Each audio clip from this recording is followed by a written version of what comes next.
శుక్లాంబరధరం విష్ణుం శశివర్ణం చతుర్భుజం ప్రసన్నవదనం ధ్యాయేత్ సర్వవిఘ్నోపశాంతయేత్. గురుర్బ్రహ్మా గురుర్విష్ణుః గురుర్దేవో మహేశ్వరః గురుః సాక్షాత్ పరబ్రహ్మ తస్మై శ్రీగురవే నమః. వ్యాసాయ విష్ణురూపాయ వ్యాసరూపాయ విష్ణవే నమో వై బ్రహ్మనిధయే వాసిష్ఠాయ నమో నమః. కూజంతం రామ రామేతి మధురం మధురాక్షరం ఆరుహ్య కవితా శాఖాం వందే వాల్మీకికోకిలం. శృతిస్మృతిపురాణానాం ఆలయం కరుణాలయం నమామి భగవత్పాదం శంకరం లోకశంకరం. వాగర్ధావివ సంపృక్తౌ వాగర్ధ ప్రతిపత్తయే జగతః పితరౌ వందే పార్వతీ పరమేశ్వరౌ. సూక్తిం సమగ్రయతున స్వయమేవ లక్ష్మీః శ్రీరంగరాజమహిషీ మధురైః కటాక్షైః. వైదగ్ధ్యవర్ణగుణగుంభనగౌరవైర్యాం కండూలకర్ణకుహరాः కవయోధయంతి. హైమోర్ధ్వపుండ్రమజహన్మకుటం సునాసం మందస్మితం మకరకుండలచారుగండం. బింబాధరం బహుళదీర్ఘకృపాకటాక్షం శ్రీవేంకటేశముఖమాత్మని సన్నిధత్తాం. మనోజవం మరుతతుల్యవేగం జితేంద్రియం బుద్ధిమతాం వరిష్టం.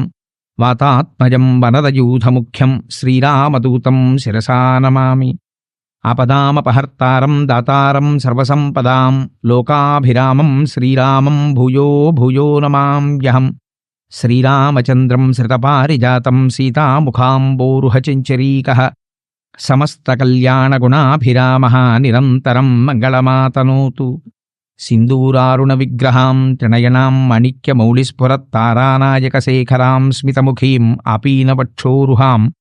పాణిభ్యాం అళిపూర్ణరత్నచషకం రక్తోత్పలం బిభ్రతీం సౌమ్యాం రత్నఘటస్థరక్తచరణాం ధ్యాయేత్ పరేదంబికాం.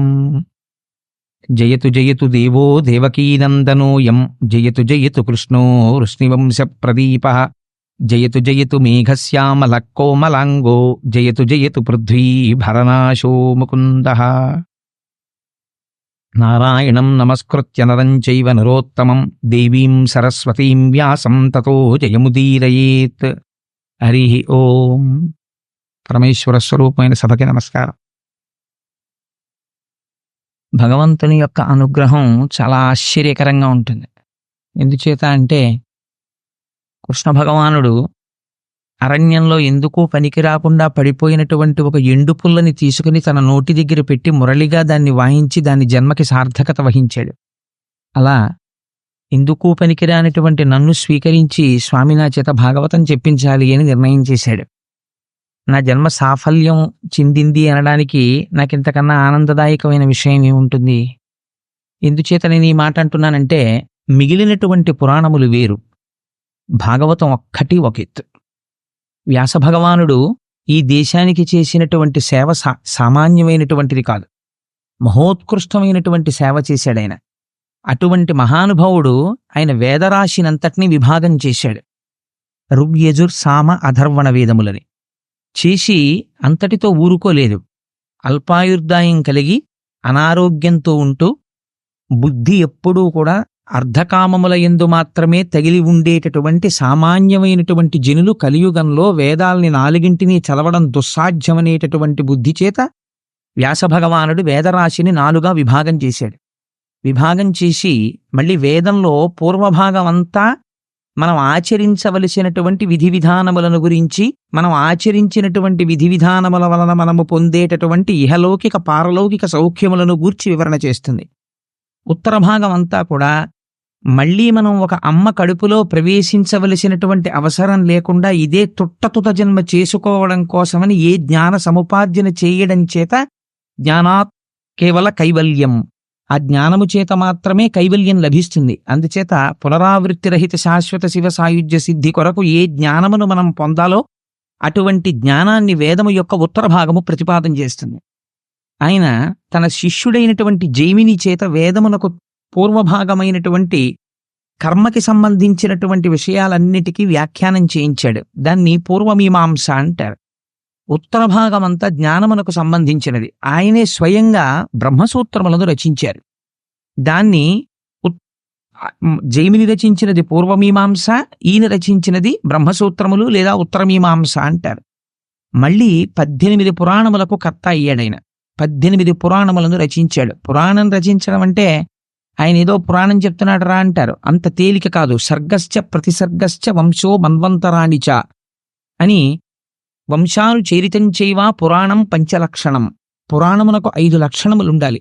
సర్గ ప్రతిసర్గ అని విభాగం ఉండాలి. గొప్ప గొప్ప వంశములను గురించి ప్రస్తావన చెయ్యాలి.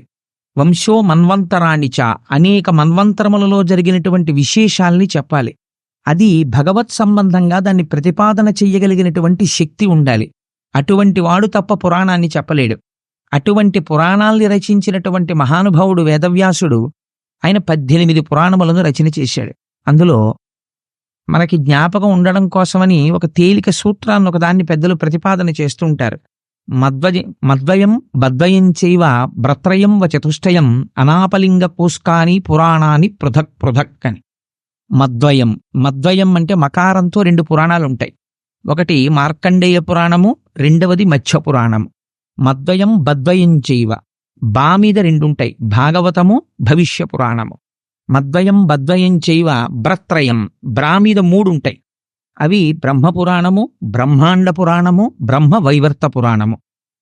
భ్రత్రయం చైవ వ చతుష్టయం వకారం మీద 4 ఉంటాయి. అవి వరాహ పురాణము, విష్ణు పురాణము, వామన పురాణము, వాయు పురాణము. అందుకని 4 పురాణాలు. వ చతుష్టయం అనాపలింగ కూస్కాని అనేటటువంటి అనాపలింగ కోస్కాని అన్నప్పుడు ఒక్కొక్క అక్షరానికి మళ్ళీ ఒక్కొక్క పురాణం వస్తూ ఉంటుంది. న అంటే నారద పురాణం, ప అంటే పద్మ పురాణం, లిం అంటే లింగ పురాణం, గ అంటే గరుడ పురాణం, కు అంటే కూర్మ పురాణం, స్కా అంటే స్కాంద పురాణం. ఇలాగా మద్వయం బద్వయం చైవ భ్రత్రయం వ చతుష్టయం అనాపలింగ కోస్కాని పురాణాన్ని పృథక్ పృథక్ 18 పురాణములను రచించాడు. ఈ 18 పురాణములను రచించి తాను వేదములను విభాగము చేసినప్పుడు ఒక్కొక్క వేదము ఒక్కొక్క శిష్యుడికి అప్పచెప్పాడు. వ్యాసుడు చేసినటువంటి సేవ అంతా ఇంతా కాదు. మహానుభావుడు అందులో మొట్టమొదటిదైనటువంటి ఋగ్వేదాన్ని పైలుడు అనబడేటటువంటి ఒక శిష్యుడికి పూర్ణంగా నేర్పి ఆయన ఆధిపత్యం వహించాడు దాని శాఖలకి. అంచేత పైలుడికి ఋగ్వేదం నేర్పాడు. యజుర్వేదాన్ని వైశంపాయనుడు అనబడేటటువంటి ఋషి తెలుసుకున్నారు. అలాగే సామవేదాన్ని జైమిని పూర్ణంగా అవగాహన చేసుకున్నాడు. అధర్వణ వేదాన్ని సుమంతువు అనబడేటటువంటి ఒక ఋషికి తెలియచేశారు. ఈ 18 పురాణములను రోమహర్షణుడు అనబడేటటువంటి ఒక మహానుభావుడికి నేర్పారు. ఆ రోమహర్షణుని యొక్క కుమారుడే సూతుడు.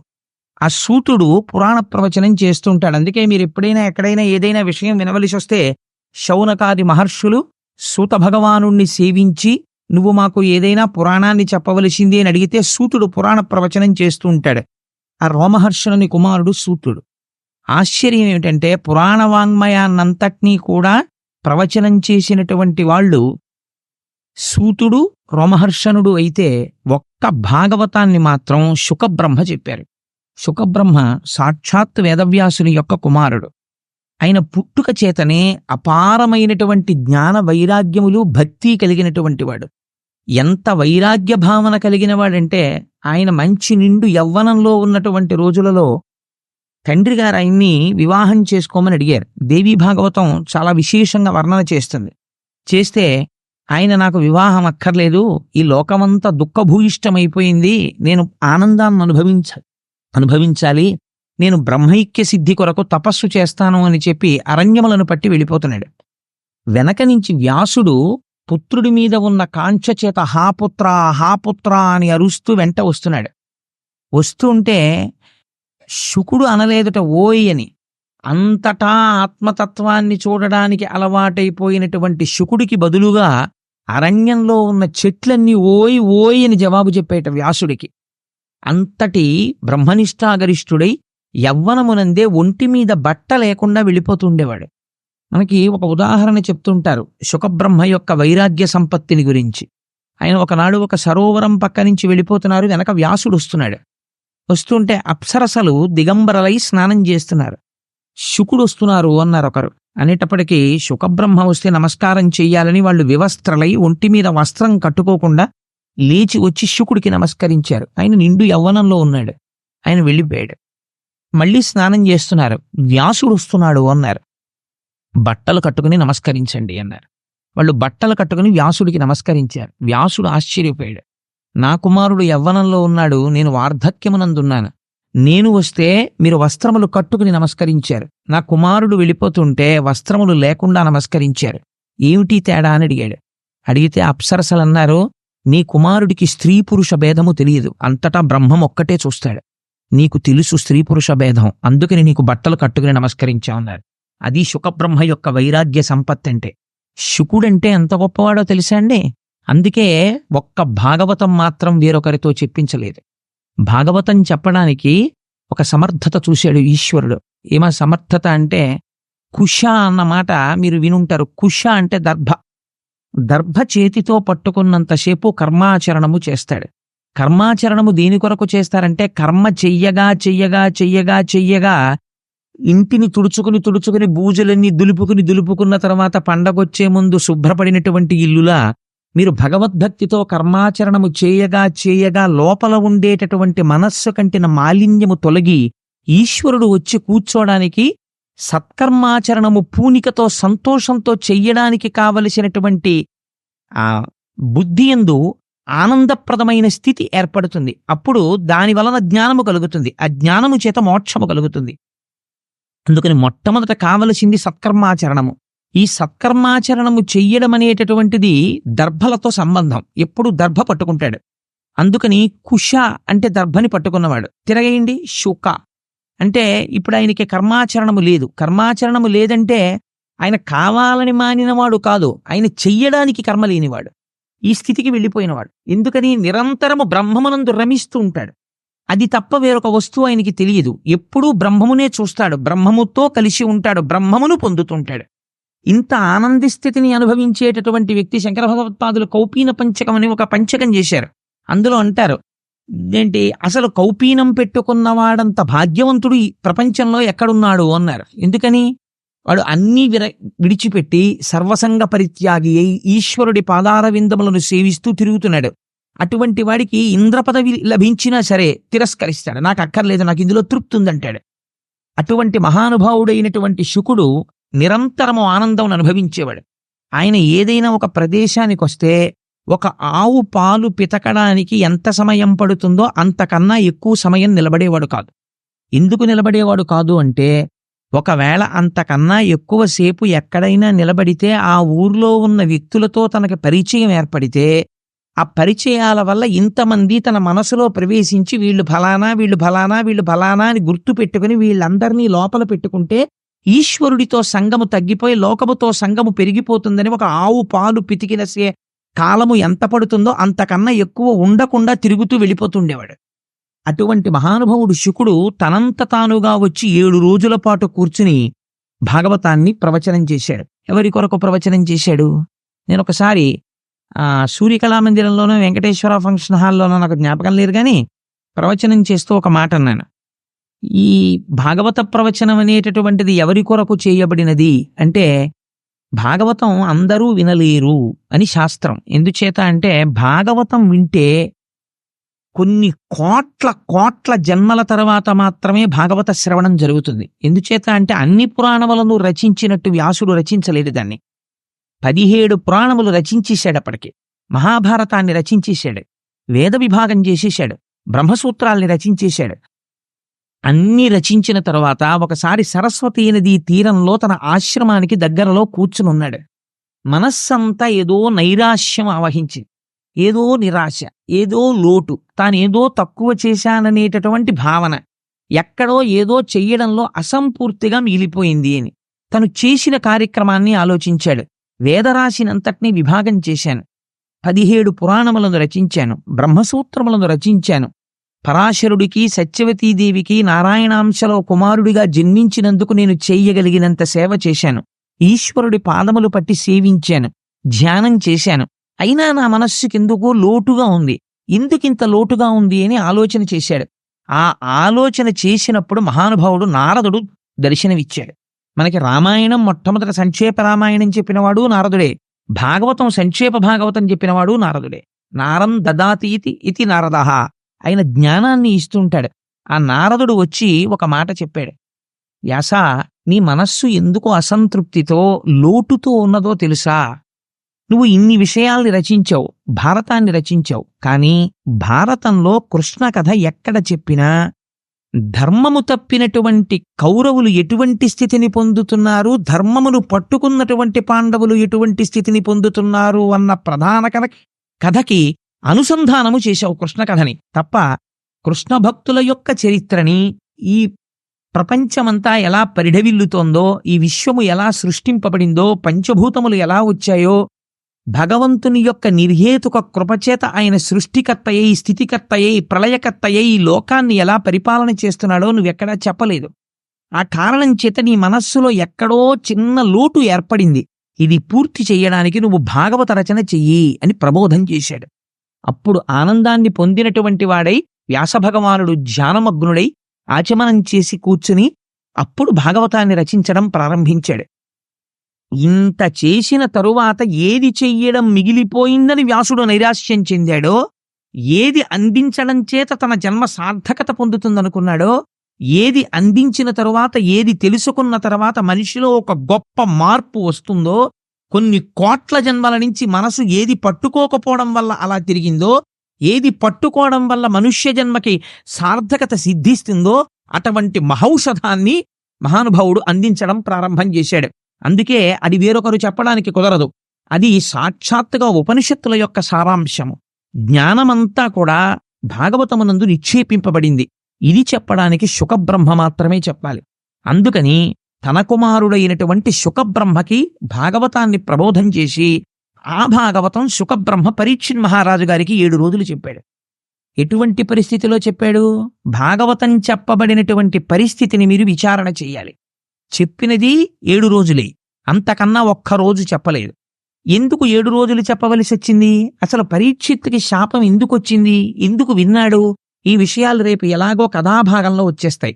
వచ్చినప్పుడు మీరు వాటిని విందురు గాని. కలిపురుషుడు ఎందుకు వచ్చాడు, అసలు ఎందుకు విభాగం చేశారు, ఎందుకు పరీక్షిత్తుకి అటువంటి శాపం వచ్చింది, వచ్చాక ఏం చేశాడు, అసలు నిజంగా ఆ గంగ ఒడ్డుకి ఎలా వెళ్ళాడు, ఈ విషయాల్ని రేపు విచారణ చేద్దాం మనం. కానీ 7 రోజుల పాటు భాగవతం చెప్పాడు. 7 రోజులు చెప్పడం వల్ల సాధారణంగా భాగవతాన్ని సప్తాహము అంటుంటారు. నేను తరచూ ఒక మాట చెప్తూ ఉంటాను. భాగవతాన్ని సప్తాహంగా చెప్పుకోవడం వెనకాతల ఒక రహస్యం ఉంది. ఏమి సప్తాహమని ఎందుకు చెప్పుకుంటారంటే, ఒక మనిషి ఎన్ని సంవత్సరములు బ్రతకనివ్వండి, 80 ఏళ్లు బ్రతకనివ్వండి, 90 ఏళ్లు బ్రతకనివ్వండి, శతమానం భవతి శతాయు పురుష స్థితేంద్రియ ఆయుష్దేవేంద్రియే ప్రతిష్టతి, 100 ఏళ్లు పూర్ణంగా బ్రతకనివ్వండి. ఎన్ని రోజులు బ్రతికాడు? 7 రోజులే బతుకుతాడు. ఎందుచేత?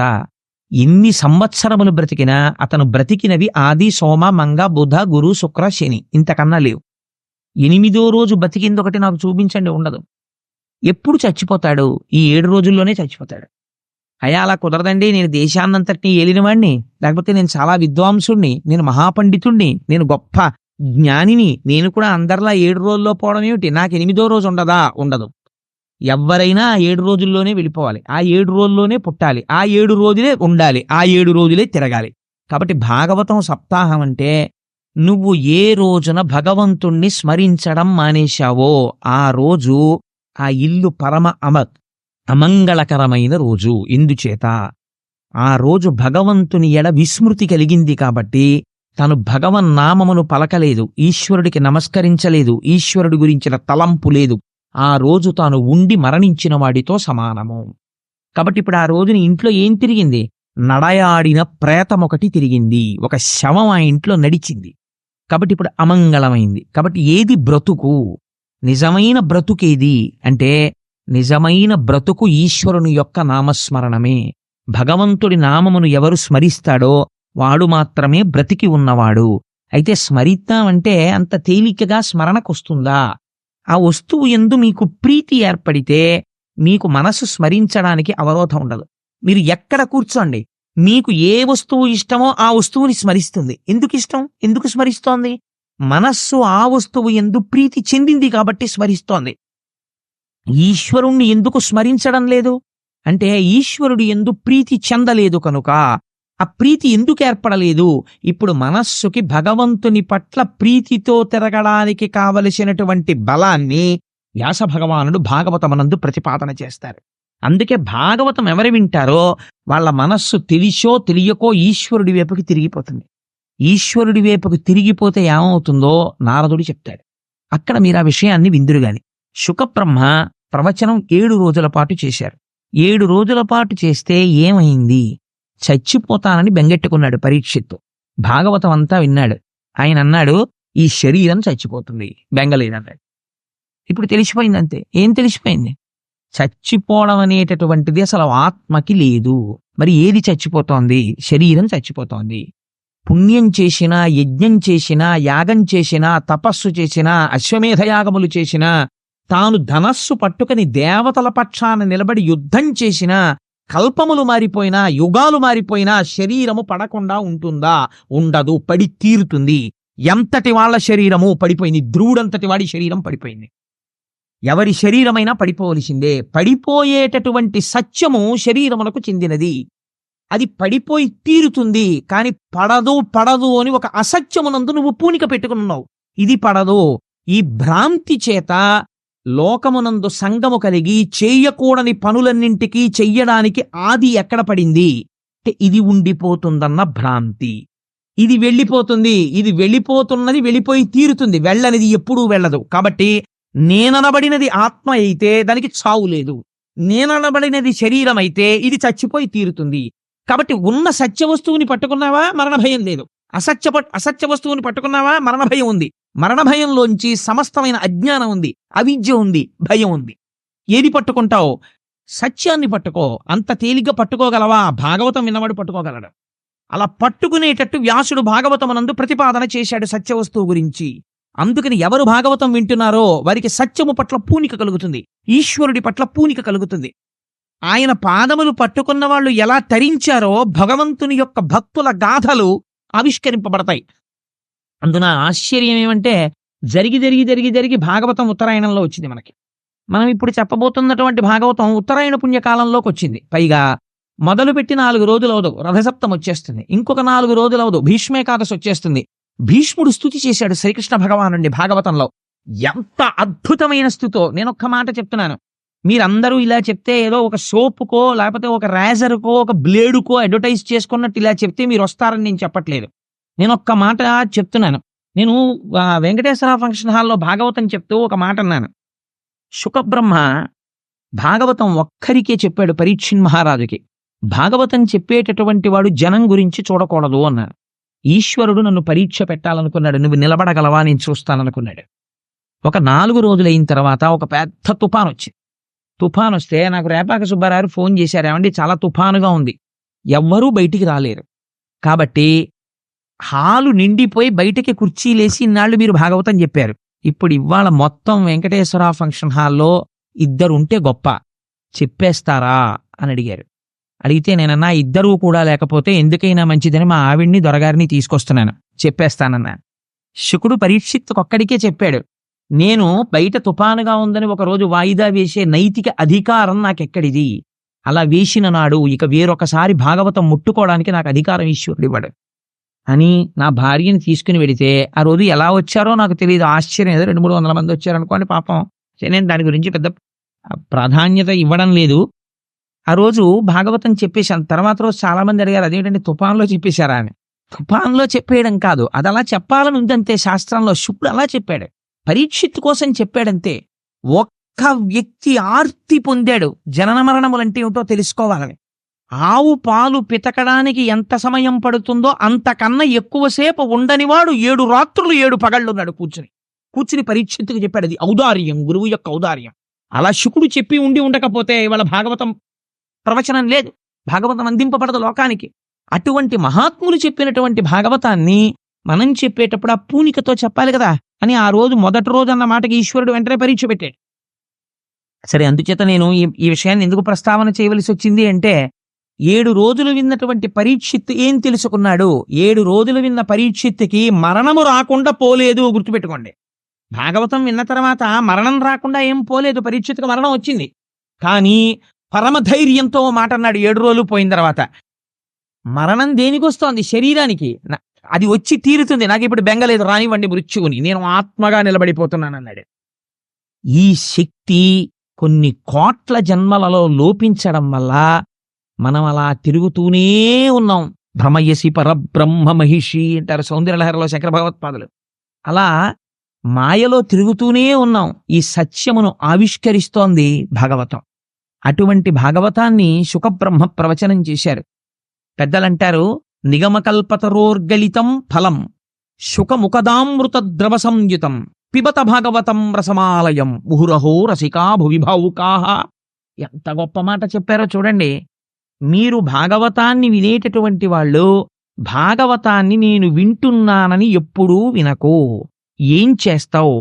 పిబత భాగవతం, భాగవతాన్ని తాగేసేయి.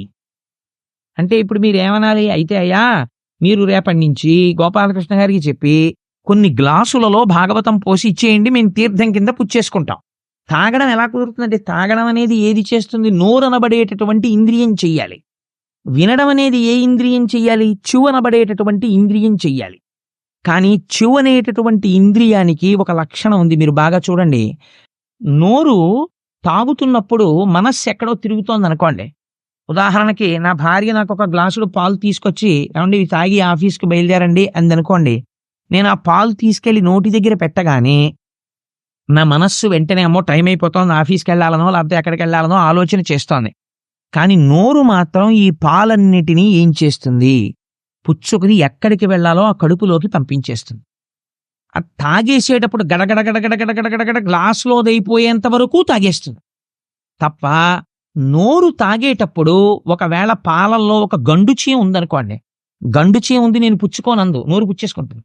ఆ తర్వాత ఎప్పుడో గ్రహించి అయ్యో చీమ వచ్చేసిందని మనం బయటకు వదిలేస్తాం దాన్ని. అలా పిబత, నువ్వు ఇందులో తాగేయాలి. తాగేసే పదార్థంలో సాధారణంగా మీరు తీసి పారేసేది ఏమి ఉండదు. మీకు మామిడి పండు ఇచ్చాయా తినండి అన్నాం అనుకోండి, మీరు తినడం మొదలెడితే దాన్ని తొక్క బయటికి పారేయాలి, టెంక బయటికి పారేయాలి, ఏదో అంతా తినేసిన తర్వాత పీచుంటే పీక్కుని బయట పారేయాలి తప్ప, మామిడి పండు రసం తీసుకొచ్చి ఒక గ్లాసులో పోసి తాగేయండి అన్నాను అనుకోండి. ఇప్పుడు అది ఏమిటండి? అది ఎసెన్స్. మొత్తం మామిడి పండు తాలూకా మొత్తం శక్తి ఆ గ్లాసులో ఉంది. ఇప్పుడు మీరు ఏమీ చెయ్యక్కర్లేదు. నాకు పళ్ళు లేవండి, నేను నవలలేనండి, పళ్ళల్లో పీచు దూరుతుందండి, ఏ కంప్లైంట్ మీరు చేయడానికి అవకాశం లేదు. గడగడ గడగడ గడగడ తాగేయడమే. అలా త్రాగగలవా భాగవతాన్ని? అయితే కూర్చో సభలో. పిబత భాగవతం రసమాలయం. ఇది ఏమిటో తెలుసా? భాగవతం అంటే రసమాలయం, రసోవై సహా. దీని ఎందున్నవాడు భగవానుడొక్కడే. ఇది కేవలము భగవంతుడే. శబ్దరూపముగా వస్తున్నది భగవంతుడు వస్తున్నాడు. దాన్ని నువ్వు చెవులతో పట్టి తాగేసేయి. విడిచిపెట్టావా జారి కింద పడిపోతుంది. అందుకని త్రాగేసేయి. పిబత భాగవతం రసమాలయం. ఏమిటండి దాని గొప్పతనం అంతలా మేము తాగేయడానికి అంటావేమో. నిగమకల్పతరోర్గళితం ఫలం. నిగమములంటే వేదములు. వేదములనబడేటటువంటి కల్పవృక్షం ఒకటి ఉన్నది. ఈ వేదములను సేవించడం చేత మీకు కావలసినటువంటి సమస్తమైన కోర్కెలను మీరు తీర్చుకోగలరు. అటువంటి వేదములనబడేటటువంటి కల్పవృక్షముల యొక్క శాఖల చిట్ట చివర పండు పండింది. వేదముల యొక్క చివర ఏముంటాయి? ఉపనిషత్తులుంటాయి. ఉపనిషత్తులు జ్ఞానమును ప్రబోధం చేస్తాయి. ఉపనిషత్తులనబడేటటువంటి జ్ఞానమును బోధించేటటువంటి వేదముల యొక్క చివర ఉన్నటువంటి శాఖల చివరి భాగమునందు పండినటువంటి పండు ఉపనిషత్తుల చేత ప్రతిపాదింపబడిన పరబ్రహ్మము యొక్క స్వరూపము. ఈ పరబ్రహ్మ స్వరూపము ఇవాళ పండుగా పండింది. ఈ పండునేం చేసింది? బాగా పండిందా లేదా మనం ముట్టి చూస్తాం. అదే ఒక చిలక కొట్టింది అనుకోండి, చిలక కొట్టుడురా బాగుంటుంది రుచిగానని తినేస్తాం. దీన్ని చిలక కొట్టింది, చిలక ఎంగిలి చేసింది. ఎవరా చిలక? శుకబ్రహ్మ. శుకుడు తన నోటి ద్వారా ప్రవచనం చేశాడు. దేని మీద ఆపేక్ష లేనటువంటి ఒక మహాపురుషుడు ప్రవచనం చేశాడు. అటువంటి శుకబ్రహ్మ నోట్లోంచి వచ్చింది. అందుకని నిగమకల్పతరోర్గళితం ఫలం శుకముఖదామృత ద్రవ సంయుతం పిబత భాగవతం. ఆ భాగవతాన్ని తాగిసే. రసమాలయం, ఇది ఈశ్వరుడితో నిండిపోయింది. రసమాలయం ముహురహో రసికా భువి భావుకాహ. భూమి యందు నువ్వు భావుకుడు అయితే నువ్వు చేయవలసినటువంటి ప్రధాన కర్తవ్యం ఇదే, భాగవతాన్ని తాగేసేయి. అందుకని అంత గొప్ప భాగవతం ఈ భాగవతము. ఇటువంటి భాగవతాన్ని సంస్కృతంలో మహానుభావుడు 12 స్కందములలో ప్రవచనం చేశాడు వ్యాసుడు. చేస్తే మన అదృష్టం ఏమిటో తెలుసా అండి? దాన్ని ఆంధ్రీకరించినటువంటి మహానుభావుడు పోతనామాచ్యుల వారు. పోతనగారంటే నాకు ఎంత ప్రీతో ఎంత భక్తో. అంటే మీలో ఎవరికన్నా గొప్పవాణ్ణి కాదు, ఆ విషయంలో మీ అందరికీ పోతనగారంటే మహాభక్తి. అయితే పోతనగారిలో మీరు గమనించవలసినటువంటి విషయం ఒకటి ఉంది. మనకి 3 రాజులు ఉన్నారండి. ఒకరు త్యాగరాజు, ఒకరు పోతరాజు, ఒకరు గోపరాజు. వీళ్ళు ముగ్గురి పేర్లలో రాచరికం ఉంది. వీళ్ళు ముగ్గురు భగవంతుణ్ణి సేవించారు. సేవించి ఛీ మాకు ఈ దిక్కుమాల రాచరికం అక్కర్లేదని తీసి అవతల పారేశారు. పారేసి గోపరాజు గారేమో సాక్షాత్తుగా రామదాసు గారు అయిపోయారు. త్యాగరాజు గారేమో త్యాగయ్య అయిపోయారు. పోతరాజు గారేమో పోతన్న అయిపోయారు. ముగ్గురు రాచరికాల్ని తీసి అవతల పారేసి ఈశ్వరుడి పాదముల దగ్గర దాస్యమును అభిలషించారు. వీళ్ళు ముగ్గురు జగత్తుని ఏలి భక్తిని పంచిపెట్టేశారు. ఆ పోతన గారు ఆయన జీవించింది కేవలం కొద్ది భూమి ఉండేది. నాగలి పట్టి మనం సాధారణంగా ఒక మాట అంటుంటాం, ఏమిదంటే భాగవతం చదువుకుందాం, రామాయణం చదువుకుందాం అని ఉంటుంది. కానీ ఎక్కడండి ఆఫీసు వెళ్ళడం రావడం, ఇల్లు, ఇంటికి వచ్చిన తర్వాత సంసారం, ఇందులో భాగవతం 12 స్కంధాలు చదవాలంటే ఎక్కడ జరుగుతుందండి? కుదరట్లేదు, చదవదాం అని ఉండదు. ఏమిటి నాకు చదవాలని ఉంటుంది అంటాం. కానీ మీరు పోతన గారి జీవితాన్ని తీసుకోండి. మహానుభావుడు ఒక చిన్న పొలం ఉండేది, అది కూడా ఏకశిలానగరం, ఓరుగల్లికి దగ్గరలో ఉండేవారు ఆయన. ఉండి ఆ పొలం దున్నుకుని ఎప్పుడు నాగలి పట్టారో, ఎప్పుడు పొలం దున్నారో, ఎప్పుడు విత్తనాలు చల్లారో, ఎప్పుడు మంచె మీద కూర్చున్నారో తెలియదు. త్రికాలముల యందు సంధ్యావందనం చేసుకుని ఒకానొక నాటి సాయంకాలం చంద్రోదయం జరుగుతున్నటువంటి సమయంలో వారు గోదావరి నదిలో స్నానం చేసి ఒక సైకతం మీద కూర్చుని ధ్యానమగ్నులై అరమోట్పు నేత్రములతో కూర్చునున్నారు. కూర్చునుండగా వారికి రామచంద్రమూర్తి యొక్క సాక్షాత్కారమైంది. పోతనా, నీ జన్మ ఉద్ధరించాలని నేను అనుకుంటున్నాను. అందుకే ఏం చేస్తావో తెలుసా? నువ్వు మహాభాగవతాన్ని ఆంధ్రీకరించు, తెలుగులో రాయి అన్నారు. అంటే వెంటనే నమస్కరించి పోతన గారు అన్నారు, అయ్యా మీరు ఆనతిచ్చారు, నేను వ్రాయడం ఏమిటి భాగవతం? పలికెడిది భాగవతమట, పలికించు విభుండు రామభద్రుండట, నే పలికిన భవహరమగునట, పలికెద విరుండుగాధ పలుకగనేలా. ఎంత వినయంతో చెప్పారో చూడండి. పలికెడిది భాగవతమట, నేను భాగవతాన్ని రచించడం ప్రారంభం చేస్తున్నాను. కాని పోతన భాగవతాన్ని రచిస్తున్నవాడు పలికించు విభుండు రామభద్రుండట, నా వెనకాతల ఉండి నా చేత పలికిస్తున్నవాడున్నాడే వాడు రామభద్రుడు, రామచంద్రమూర్తి పలికిస్తున్నాడు. నీతోనే ఎందుకు పలికిస్తున్నాడు? నే పలికిన భవహరమగునట. ఎన్ని కోట్ల జన్మలు దారి తప్పి తిరిగావో అంత తొందరగా పోతుందా నీ పాపం? ఆ పాపం పోగొట్టడానికి నీతో భాగవతం రచింపచేస్తున్నాను. నే పలికిన భవహరమగునట, పలికెద విరుండు గాథ పలుకగనేలా. ఇంకొక గాథ నేను ఎందుకు పలకాలి? నా చేత ఈశ్వరుడు ఇది పలికిస్తున్నాడో అదే నేను పలుకుతాను. ఇందులో ఒక గమ్మత్తుందండి. ఈ మాట చెప్పి పోతన గారు వెంటనే అన్నారు, చేతులారంగ శివుని పూజింపడేని, నోరు నొవ్వంగ హరికీర్తి నుడువడేని, దయయు సత్యంబు లోనుగా తలపడేని, కలుగనీటికి తల్లుల కడుపు చేటు అన్నారు. ఎంత గొప్ప మాట చూడండి. చేతులారంగ శివుని పూజింపడేని, పరమశివుణ్ణి పూజించి తీరాలి. ఏమండి, శ్రీ మహావిష్ణువుని పూజించకూడదా?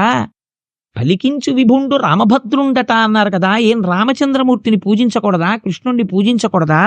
శివుణ్ణి పూజించమని పోతన గారు ఎందుకు చెప్పారు అంటే, పరమశివుణ్ణి మనం లింగ రూపంలో ఆరాధన చేస్తాం. లింగ రూపానికి కాళ్ళు చేతులు ఉన్నాయా? మీరు ఒకసారి ఆలోచన చేయండి. కాళ్ళు చేతులు ఉన్నటువంటి ఒక గొప్ప మూర్తి ముందు మీరు కూర్చుంటే మీ మనస్సు తెలిసో తెలియకో దాని యందు మగ్నమవుతుంది. భయ ఎంత బాగున్నాడో, స్వామి ఎంత బాగున్నాడో అని మీ మనస్సు అక్కడ నిలబడుతుంది. కాళ్ళు చేతులు లేవు, అలాగని రూపం లేకుండా లేదు. రూపము ఉంది, రూపము లేదు. లింగానికి కాళ్ళు చేతులు ఎక్కడున్నాయి? కాళ్ళు చేతులు లేవు. పోనీ అసలు రూపం లేదంటావా? ఏదో ఒక రూపం ఉంది శివలింగానికి. కాబట్టి ఇప్పుడు ఏమైంది? రూపము లేదు, రూపమున్నది. అరూపరూపి. అరూపరూపి అయినటువంటి లింగమును ఆరాధన చెయ్యాలంటే మీరు సాధన యందు ఒక మెట్టు పైకెక్కిన వారయ్యుండి ఉండాలి. లేకపోతే మీరు అక్కడ నిలబడలేరు. లింగము ముందు కూర్చుని పూజ చేయడం కష్టం, మీ మనస్సు నిలబడదు. ఏముంటుంది ఇందులో అని నేను నీళ్లు పోయానండి? దాని మీద పాలు ఎందుకు పోయడం? దాని మీద పెరుగు ఎందుకు పోయడం? దానికి ఏమైనా కాళ్ళున్నాయా, చేతులున్నాయా? ఏమిటి పోయినాం? అసలు దీనికి ముఖం ఎటుందండి అని అడిగాడు ఒక ఆయన. శివలింగం దగ్గరికి వెళ్ళి మీరు ఏమన్నా దీని ముఖం ఎటు అని అడిగారు అనుకోండి, వెంటనే పెద్ద ఆయన అన్నాడు, అన్ని వేపుల ముఖం, నువ్వెటు విభూతి ఎట్టి బొట్టెడితే అటు ముఖం. అయితే శివలింగానికి 4 పక్కల వచ్చిన నలుగురు 4 పక్కల విభూతి ఎట్టి బొట్టెడితే 4 పక్కల ముఖం ఉంది.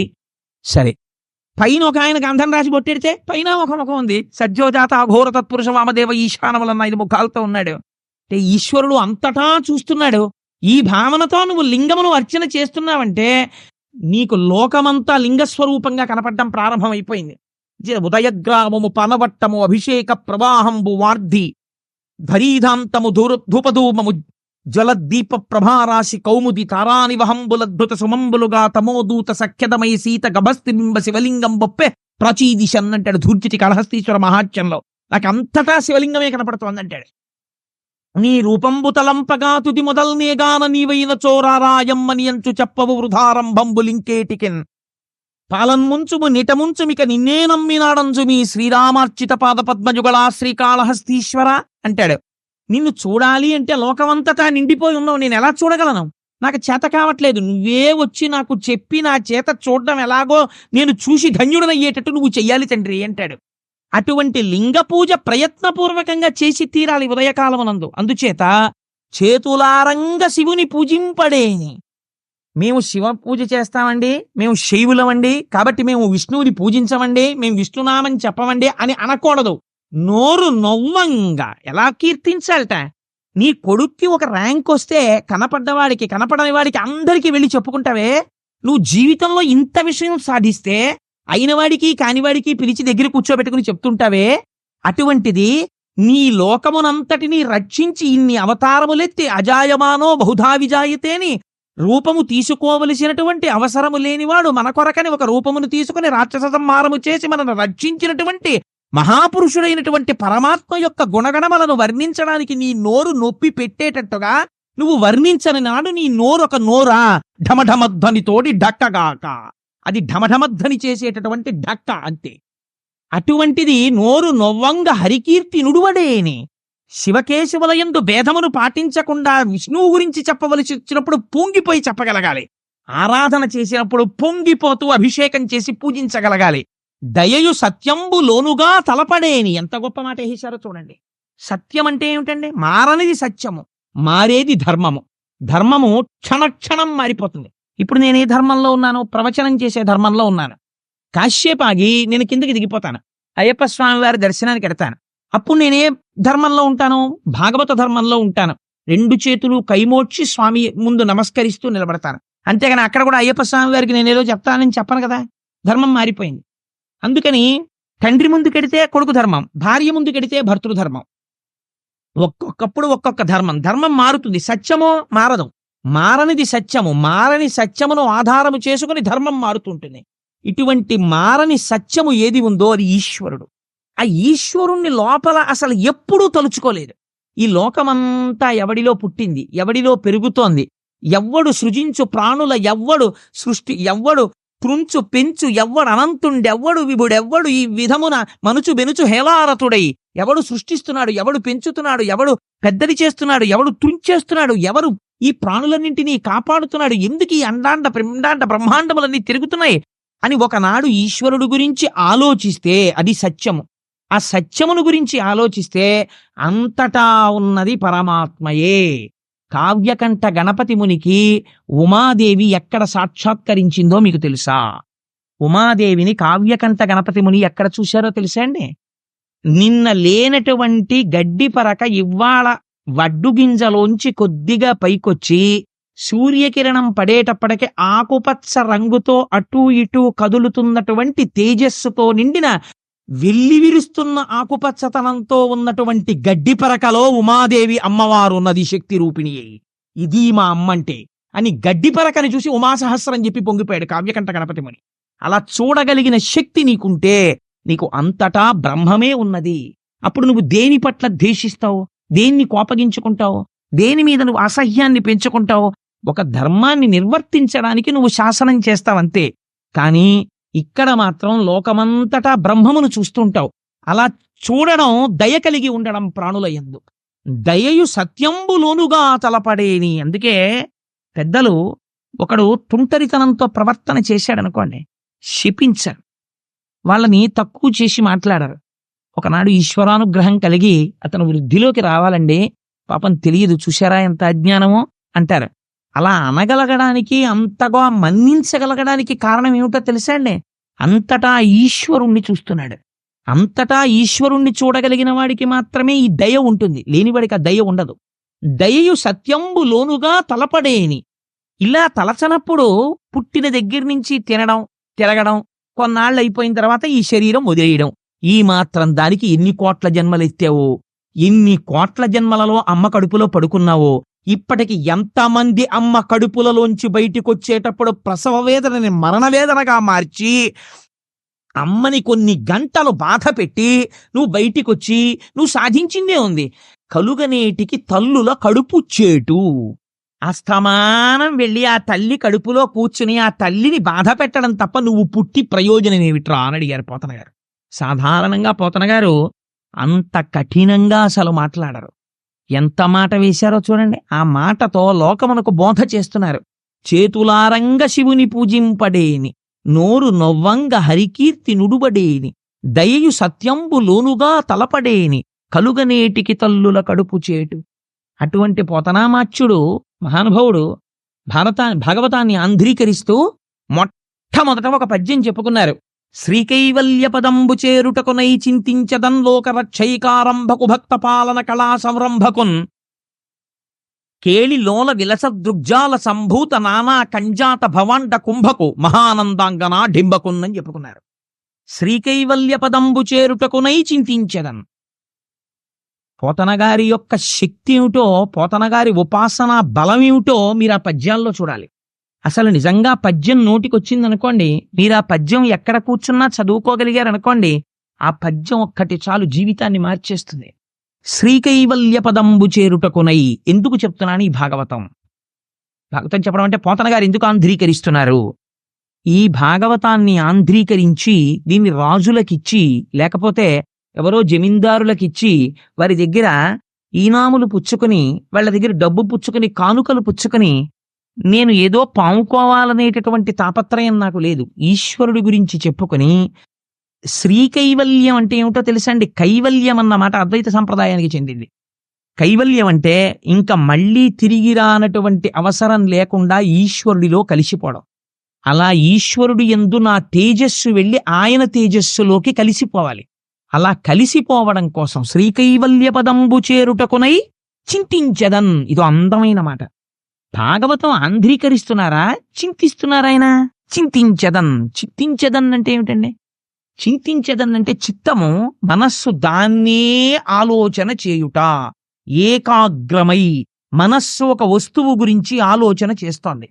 ఏ వస్తువు గురించి ఆలోచిస్తోంది అంటే, ఇప్పుడు ఆయన ధ్యానమగ్నులై ఉన్నారు, ధ్యానము చేస్తున్నారు. రామచంద్రమూర్తి రచింప చేస్తున్నాడు కాబట్టి చెయ్యి పోతన గారిది, కదిపిన శక్తి ఎవరిది? రామచంద్రమూర్తిది. ఇప్పుడు ఈ పద్యం నేను చెప్తుంటే, ఈ పద్యం ఎవరి శక్తి మీరు ఆలోచించండి. రామచంద్రమూర్తి యొక్క శక్తి ఆ పద్యం. శ్రీకైవల్య పదంబు చేరుటకునై చింతించదన్ లోకరక్షైకారంభకు. లోకములను రక్షించడము ఆరంభించినవాడు. అసలు లోకరక్షణను ఆరంభం ఎక్కడ ప్రారంభం అవుతుంది? సృష్టించడంలో ప్రారంభం అవుతుంది. కాబట్టి సృష్టికర్తగా నేను నమస్కరిస్తున్నాను. లోకరక్షైకారంభకు భక్త పాలన కళా సంరంభకున్.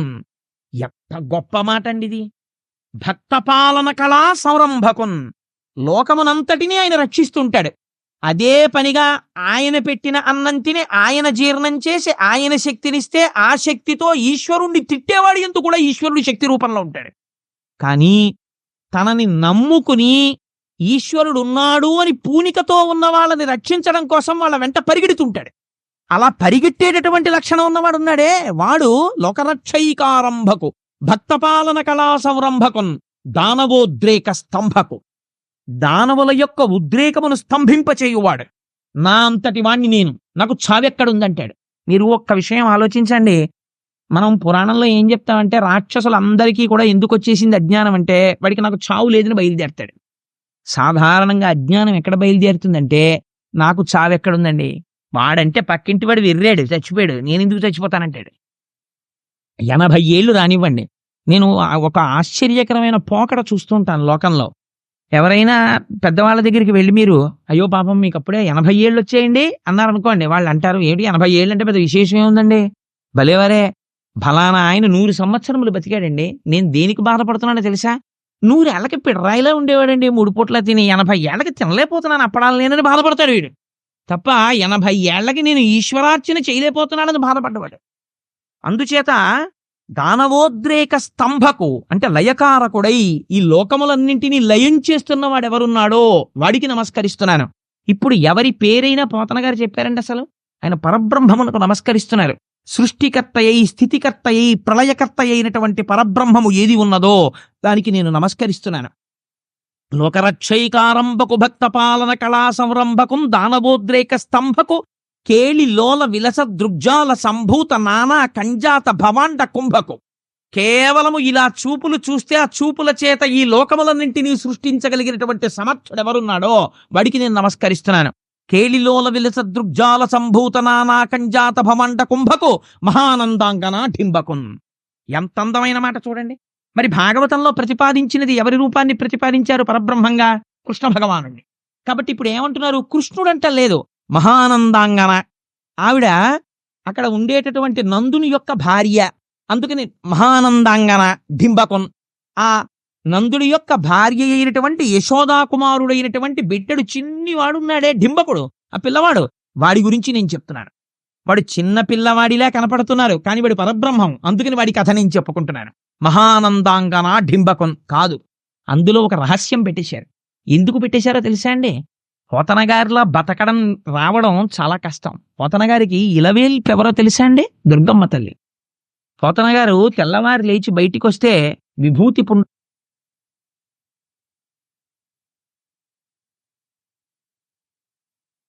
తుళ్ళగా రుద్రాక్షలు మెడలో వేసుకుని రుద్రాక్షలు కట్టుకుని ఉండేవారు.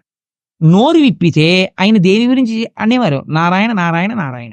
మీరు శంకరాచార్య స్వామి వారు స్థాపించిన పీఠాధిపతులు చూడండి, శృంగగిరి పీఠాధిపతులు, కంచి పీఠాధిపతులు, వీళ్ళు అసుర సంధ్య వేళ అయ్యేటప్పటికీ చంద్రమౌళీశ్వర లింగాన్ని పెట్టి అభిషేకం చేస్తారు, శ్రీచక్రార్చన చేస్తారు. అనుగ్రహ భాషలంతా చేసేసిన తర్వాత నారాయణ నారాయణ నారాయణ. ఇప్పుడు ఏమైపోయింది? అంతఃశాక్తాహ, లోపల శాక్తేయులు. ఎందుకంటే మా అమ్మ దుర్గమ్మ అంటారు. పైకి శైవంలో ఉన్నట్టుంటారు, విభూతి పిండికట్లు అవి అన్నీ పెట్టుకుని. శివశక్తులు వేరు కాదు కదా, అందుకని పైకి శైవ సాంప్రదాయంలో ఉంటారు. నోరు విప్పి మాట్లాడితే జనమధ్యేతు వైష్ణవ, నారాయణ నారాయణ నారాయణ అంటారు. ఇప్పుడు అసలు భేదం ఎక్కడ పట్టుకుంటారండి మీరు వాళ్ళ దగ్గర? పోతన గారి జీవితం అంటే ఎంత చిత్రమైన మాట మాడతారో చూడండి. ఆయన కేళిలోల విలస దృగ్జాల సంభూత నానా కంజాత భవాండ కుంభకు మహానందాంగన ఢింబకున్. ఎవరి మహానందాంగన? మీరు ఇంకో రకంగా ఆలోచించారనుకోండి, మనం పొందే ఆనందాన్ని లెక్కలు కట్టింది శాస్త్రం. మీరు స్వీట్ స్టాల్కి వెళ్ళి కాజా బాగుంటుందండి, దీనికన్నా మడత కాజా బాగుంటుందండి, దీనికన్నా నేతి కాజా బాగుంటుందండి, దీనికన్నా ఏదో బాదుషా బాగుంటుందండి, ఇలా ఏదో చెప్పుకుంటాం కదా. ఆఖరిగా ఉన్న 10 రూపాయలతో ఏదో ఒకటి కొనుక్కుని రావాలి ఇంటికి. అందుకని అలాగే ఆనందాన్ని శాస్త్రం నిర్వచనం చేసింది. మనుష్యానందము, సార్వభౌమానందము, దేవతానందము, ఇలా చెప్పి చెప్పి చెప్పి చెప్పి ఆనందము యొక్క గొప్ప స్థితి ఏది? మహానందము. ఈ మహానందము అన్న మాట ఎవరికి వాడారు శాస్త్రంలో? మీరు ఖడ్గమాలా స్తోత్రం చదివితే మహానందమయీ అని అమ్మవారికి పేరు. ఇప్పుడు ఆ మహానందమయీ ఎవరు? అమ్మవారు. అమ్మవారి డింబకుడు కృష్ణుడు అంటున్నారు. ఎలా కుదురుతుంది? అమ్మవారి కొడుకుగా కృష్ణుడిని ఎక్కడ చెప్పారు? మీరు లలితా సహస్రం చూడండి. కరాంగుళిన కోత్పన్న నారాయణ దశాకృతి. ఆ ఎదురుగుండా ఉన్నటువంటి భండాసురుడు 10 మంది రాక్షసుల్ని సృష్టించాడు. మళ్ళీ రావణాసురుణ్ణి, హిరణ్యాక్షుణ్ణి, హిరణ్యకశిపుణ్ణి సృష్టించాడు. వాళ్ళు 10 మంది మళ్ళీ యుద్ధానికి వస్తున్నారు. అమ్మ మళ్ళీ పుట్టాను రా అని అమ్మవారు చూసింది, ఓ నవ్వు నవ్వింది. నవ్వి ఆవిడ ఏదో అంగన్యాస కరన్యాసం చేసేదానిలాగా ఇలా అంది. అనేటప్పటికీ ఈ 5 గోళ్లలోంచి దశావతారాలు పుట్టి మళ్ళీ రాముడు వెళ్ళి రావణుని చంపేశాడు, కృష్ణుడు వెళ్ళి కంసుడిని చంపేశాడు, అలా చంపేశాడు. కాబట్టి ఇప్పుడు శ్రీ మహావిష్ణువు యొక్క అవతారాలన్నీ ఎందులోంచి వచ్చాయి? కరాంగుళిన కోత్పన్న నారాయణ దశాకృతి, అమ్మవారి గోళ్లలోంచి వచ్చాయి. కాబట్టి ఇప్పుడు ఎవరైనా మహానందాంగనా డింబకున్, మహానందమయీ యొక్క కుమారుడు ఈయన. అందుకని అటువంటి స్వామిని నేను నమస్కరిస్తున్నాను. ఎందుకు నమస్కరిస్తున్నాను అంటే ఆయన స్వరూపం మహానందం. ఆయన పేరు కృష్ణుడు, నిరతిశయ ఆనంద స్వరూపుడు. నాకేం కావాలి? ఈ భాగవతం చెప్పుకుని సన్మానపత్రం రాయించుకోవడమో, లేకపోతే ఈ భాగవతం చెప్పుకుని ఏదో పారితోషికం పుచ్చుకోవడమో, ఈ భాగవతం చెప్పుకుని బట్టలు పెట్టించుకోవడమో దానికి నేను చెప్పుకోవట్లేదు. మరి ఎందుకు చెప్పుకుంటున్నావు? మీకు ఒక ఆశ్చర్యకరమైన విషయం చెప్తాను. అది ఎంతవరకు యథార్థమో పక్కన పెట్టండి. నేను ఒక చోట పోతన గారి చరిత్రలో చదివాను. పోతన గారు భాగవతాన్ని అంతటిని రచించి ఒక మంజూష ఎందు పెట్టారు. పెట్టి ఆయన ఎవ్వరికీ నేను ఇంత భాగవతం రచించానని కూడా చెప్పలేదు. ఇది రామచంద్ర ప్రభు సొత్తు, ఆయనకి అంకితం ఇచ్చేశానన్నారు. కొడుకుని పిలిచి, ఒరే నాయన ఇది పూజామందిరంలో పెట్టు అన్నారు. తాళపత్ర గ్రంథాల్ని పూజామందిరంలో పెట్టారు. కొంతకాలం అయిపోయిన తర్వాత పోతన గారి కుమారుడు కూడా అనారోగ్యం పాలయ్యాడు, పెద్దవాడైపోయి. తన శిష్యుణ్ణి పిలిచి చెప్పాడు, ఒరే జాగ్రత్తరా, మా నాన్నగారు రచించుకున్నటువంటి భాగవతం ఆ మంజూషలో ఉంది అని. అందులోంచి 4-5 చెదపురుగులు బయటికి వస్తూ కనపడ్డాయి శిష్యుడికి. అప్పుడు ఆ శిష్యుడు తీశాడు మంజూష. తీసి చూస్తే అందులో ఆంధ్రీకరింపబడినటువంటి భాగవతం దొరికింది. ఇంత గొప్ప భాగవతం అని అప్పుడు తాళపత్ర గ్రంథాలకు ఎక్కించారు తప్ప ఆయన జీవితంలో ఎప్పుడూ కనీసం నేనింత గొప్ప విషయాన్ని రచించానని ఆయన బయట చెప్పుకోలేదు. అది పోతనగారంటే. అంత నిరాడంబరుడు మహానుభావుడు. అటువంటి పోతనామాచ్యుల వారు ఒకానొక సందర్భంలో ఆయన మీద తీవ్రమైన ఒత్తిడి వచ్చింది. ఈ భాగవతాన్ని నువ్వు కాని అంకితం ఇస్తే లక్షలిస్తారు, కోట్లిస్తారు, నీకు అర్ధరాజ్యాలు ఇస్తారు, సన్మానాలు చేస్తారు, సత్కారాలు చేస్తారు, రాజులు వెంటబడ్డారు భాగవతం అంకితం ఇమ్మని. ఒకానొక సమయంలో పోతన గారు రాత్రి పలహారం చేసి పడుకుందామని వెడుతుంటే ఇంట్లో ఎక్కడో గజ్జెల చప్పుడు వినపడింది. నేను ఒకచోట వ్యాఖ్యానంలో చూశాను. ఏమిటి, ఆ రోజుల్లో మనకిలా కరెంట్ అది లేదు కదా, ఎక్కడో ఒక తైల దీపం వెలుగుతుండేది. ఏమిటి చీకట్లో ఎక్కడో చప్పుడు వినపడుతోందని చూశారు పోతన గారు. బహుశః అటువంటి దర్శనాన్ని పొందినటువంటి వ్యక్తి వేరొకడు లేడు. పోతన గారు పొందిన దర్శనం ఏమిటో తెలుసా అండి? ఏడుస్తూ కనపడింది సరస్వతీదేవి. వెంటనే లేచి కూర్చుని నమస్కరించి అన్నారు, కాటుక కంటి నీరు చనుకట్టు పయింబడ ఎల ఏడ్చదో కైఠబరాజు మర్దనుడి గదిలి కోడలా ఓ మదంబ, నిన్నకటి కున్కునిపోయి అల కర్ణాట కిరాత కీచకులకిన్ అమ్మను విశుద్ధిగా నమ్ము భారతి. అమ్మా ఎందుకమ్మా అలా ఏడుస్తావు? కాటుక కంటి నీరు చనుకట్టు పయింబడ ఎల ఏడ్చదో కైఠబరాజు మర్దనుడి గాదిలి కోడలా ఓ మదంబ, ఓ హటక గర్భురాణి. అమ్మ కంటి కాటుక కరిగిపోయి వక్షస్థలం మీద పడిపోయేటట్టుగా నల్లటి నీరుగా ఏడుస్తూ నిలబడ్డావా? ఈ భాగవతాన్ని పట్టుకెళ్ళి ఎవరికో అంకితం ఇస్తాననుకుంటున్నావా అమ్మా? ఈ మనుజేశ్వరాధములకిచ్చి పురంబులు వాహనంబులం సొమ్ములు కొన్ని పుచ్చుకొని సొక్కి శరీరము బాసి కాలుచే సమ్మెటవాటులంబడక సమ్మతి శ్రీహరికిచ్చే చెప్పే ఈ బొమ్మెరపోతలాజొకడు భాగవతంబు జగద్దితంబుగన్ అని ప్రకటించుకున్నారు. ఈ భాగవతాన్ని ఇంత కష్టపడి రచించి రామచంద్ర ప్రభు నా చేత రచింపచేస్తే ఈ మనుజేశ్వరాధములకిచ్చి, ఈ రాజులకిచ్చి, వాళ్ళు అధములు, వాళ్ళకేం తెలుసనిస్తాను? భోగభాగ్యాలతో విర్రికి ఉన్నవాళ్ళు తప్ప వాళ్ళకి భక్తి ఉందా, బూడిదుందా? వాళ్ళకి ఎందుకు ఇవ్వాలి? ఎంత ధైర్యంగా రాశారో చూడండి ఆయన. ఈ మనుజేశ్వరాధములకిచ్చి పురమ్ములు వాహనంబులు సొమ్ములు కొన్ని పుచ్చుకొని ఓ 4 పురాలిస్తాడు. గ్రోకటగామాజ్జనేకగ్రహారములు అడిగిన సీమలు అందునిచ్చే ఆంధ్ర కవితా పితామహ అల్లసాని పెద్దనామాచ్చ అని నన్ను పిలుచునట్టి కృష్ణరాయలతో దివికేగలేక బ్రతికియున్నాడ జీవచ్చవంబునగుచు అంటాడు అల్లసాని పెద్దనగారు మనుచరిత్రలో. అలా ఏదో కొన్ని అగ్రహారాలు ఇస్తే ఇవ్వచ్చు, నాకు అక్కర్లేదు అవన్నీ. కానీ ఇవన్నీ పుచ్చుకుని నేను పట్టుకెళ్ళిపోతానా? నేను పట్టుకెళ్ళను. ఒకనాడు శరీరము సొక్కిపోతుంది, వృద్ధాప్యం వచ్చేస్తుంది, పడిపోతే ఆనాడు కాలుడు వస్తాడు యమధర్మరాజు. ఏవిరా, నీతో రామచంద్రమూర్తి భాగవతం చెప్పిస్తే, రామచంద్రమూర్తి భాగవతం రాయిస్తే అమ్ముకున్నావురా దాన్ని అరణానికి అని నన్ను ఈడ్చుకెళ్ళి నా కడుపులో ఉన్న ప్రేగులు పైకి తీసి కత్తితో నరికి నా కండ నాతో తినిపిస్తారు. నాకెందుకయ్యా ఇవన్నీ? ఈ మనుజేశ్వరాధములకిచ్చి పురమ్ములు వాహనమ్ములు సొమ్ములు కొన్ని పుచ్చుకొని సొక్కి శరీరము బాసి కాలుచే సమ్మెటవాటులంబడక సమ్మతి శ్రీహరికిచ్చే చెప్పే ఈ బమ్మెరపోతరాజొకడు భాగవతంబు జగద్దితంబుగన్. పోతే పోని, ఏం రాదు నాకు? 4 రూపాయలు రావు, నాకు రావలసినటువంటి కంకణాలు రావు, నాకు రావలసినటువంటి అగ్రహారాలు రావు, నాకు అక్కర్లేదు. బాల రసాల సాల నవ పల్లవ కోమల కావ్యకన్యకన్ కూడులకిచ్చి అప్పడుపు కూడు భుజించట కంటే హాలికుల్ సత్కముల్ హాలికులైననేమి ఘనంతర సీమల కందమూల గౌద్ధాలికులైననేమి నిజదార సుతోదర పోషణార్థమై బాలరసాల సాలనవ పల్లవ కోమల కావ్యకన్యకన్, బాలరసాల సాల అయినటువంటి ఈ కోమలమైన కావ్యకన్యని పట్టుకెళ్ళి ఎవడో ఒక దౌర్భాగ్యుడికిచ్చి వాడు ఇచ్చినటువంటి డబ్బు తెచ్చుకుంటే నేను పడుపు వృత్తి చేసిన వాడిని అవుతాను, అమ్మాయిని పట్టుకెళ్ళి అమ్ముకున్న వాడిని అవుతాను. ఆ పడుపు కూడు భుజించటకుంటే హాలికుల్ సత్కముల్ హాలికులైననేమి గహనాంతర సీమల గౌద్ధాలికులైననేమి. ఒకవేళ 1 ఎకరం పొలం దున్నుకుని దొరికినటువంటి ఇన్ని వడ్లు హాయిగా వండుకుని తిని బతికితే మాత్రం నాకు వచ్చిన నష్టం ఏమిటి? లక్షాధికారైన లవణమన్నమే కాని మెరుగు బంగారంబు మింగబోడు. 1,00,00,000 రూపాయలు ఉన్నవాడు చచ్చిపోట్లా, వాడు ఏం తింటున్నాడు? తింటే బతికేస్తున్నాడా? చాలు నాకు, నేను ఇలా బ్రతికేస్తే నాకు చాలు, నాకేం అక్కర్లేదు. అందుకని నేను మాత్రం అప్పడుపు కూడు భుజించుట కొంటే సత్కవుల్ హాలికులైననేమి, నేను పొలం దున్నుకుంటే మాత్రం నాకు వచ్చిన నష్టమేమిటి? నాకు అక్కర్లేదు ఐశ్వర్యం. ఇది పోతనామాచ్యుల వారంటే. అందుకే కరుణశ్రీ గారు పొంగిపోతాడు. గంటమో చేతిలోది ములుగర్రయో, చేసెడిది సేద్యమో లేక పద్యమో, మంచెయందు కూర్చుంటివో మంచమందో, నిలకడ ఇంటిలోనో పంట పొలాననో, చేసెడిది సేద్యమా లేక పద్యమా, నీకేది ప్రియం బగున్? ఏమయ్యా పోతనా, నేను ప్రశ్న ఇస్తాను చెప్పు. అసలు గంటమో, చేత్తో గంటం పట్టుకుని భాగవతం రాశావా? చేతిలోది ములుగర్రయో, ఓ కర్ర పట్టుకుని ఎద్దుల్ని అదిలించుకుంటూ పొలం దున్నావా? చేతిలోది ములుగర్రయో, చేసెడిది సేద్యమో, అక్కడ పంట పండించావా? లేక పద్యమో, పద్యాలు రచిస్తూ కూర్చున్నావా? మంచెయందు కూర్చుంటివో, పొలంలో మంచె మీద కూర్చున్నావా? ఇంటికెళ్ళి మంచం మీద కూర్చున్నావా? మంచం మీద కూర్చోవడం అంటే ఒక ఆసనం మీద కూర్చుని భాగవతం రాశావా? మంచెయందు కూర్చుంటివో మంచమందో, చేసెడిది సేద్యమో లేక పద్యమో, యువతల వ్యవసాయం చేస్తున్నావా పద్యాలు రాస్తున్నావా? ఎప్పుడు చేసావయ్యా ఇవన్నీ? అసలు నీకు కలమా హలమా, నీకేది ప్రియం బగున్?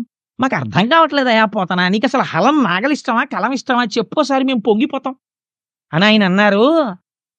కాయలు కాచిపోయినవిలే అరచేతులు వ్రతఘంటపున్ రపిడి చేతనో, కరకు నాగలి మేడిని పట్టి సెజ్జమున్ చెయుట చేతనో, కవికృషి ఇవలా నీ వ్యవసాయ దీక్ష కాహాయని ఇంతలేసి కనులర్పక చూసిరిలే దివౌకసుల్లన్నారు.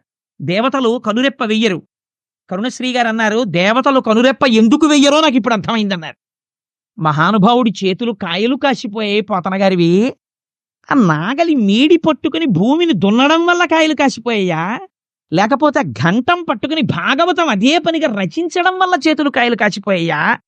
పోతనా, ఇది తెలుసుకోవాలని నీ చేతుల వంక కనురెప్ప వేయకుండా దేవతలందరూ చూస్తున్నారయ్యా. అటువంటి చేతులయ్యా పోతనా చేతులు, అటువంటి చేతులకి నేను నమస్కరిస్తున్నానయ్యా అని పొంగిపోయారు. అటువంటి మహానుభావుడు మన తెలుగుదేశంలో పుట్టినటువంటి వాడు, ఆంధ్రదేశంలో అంతగా భగవద్భక్తికి నోచుకున్నవాడు.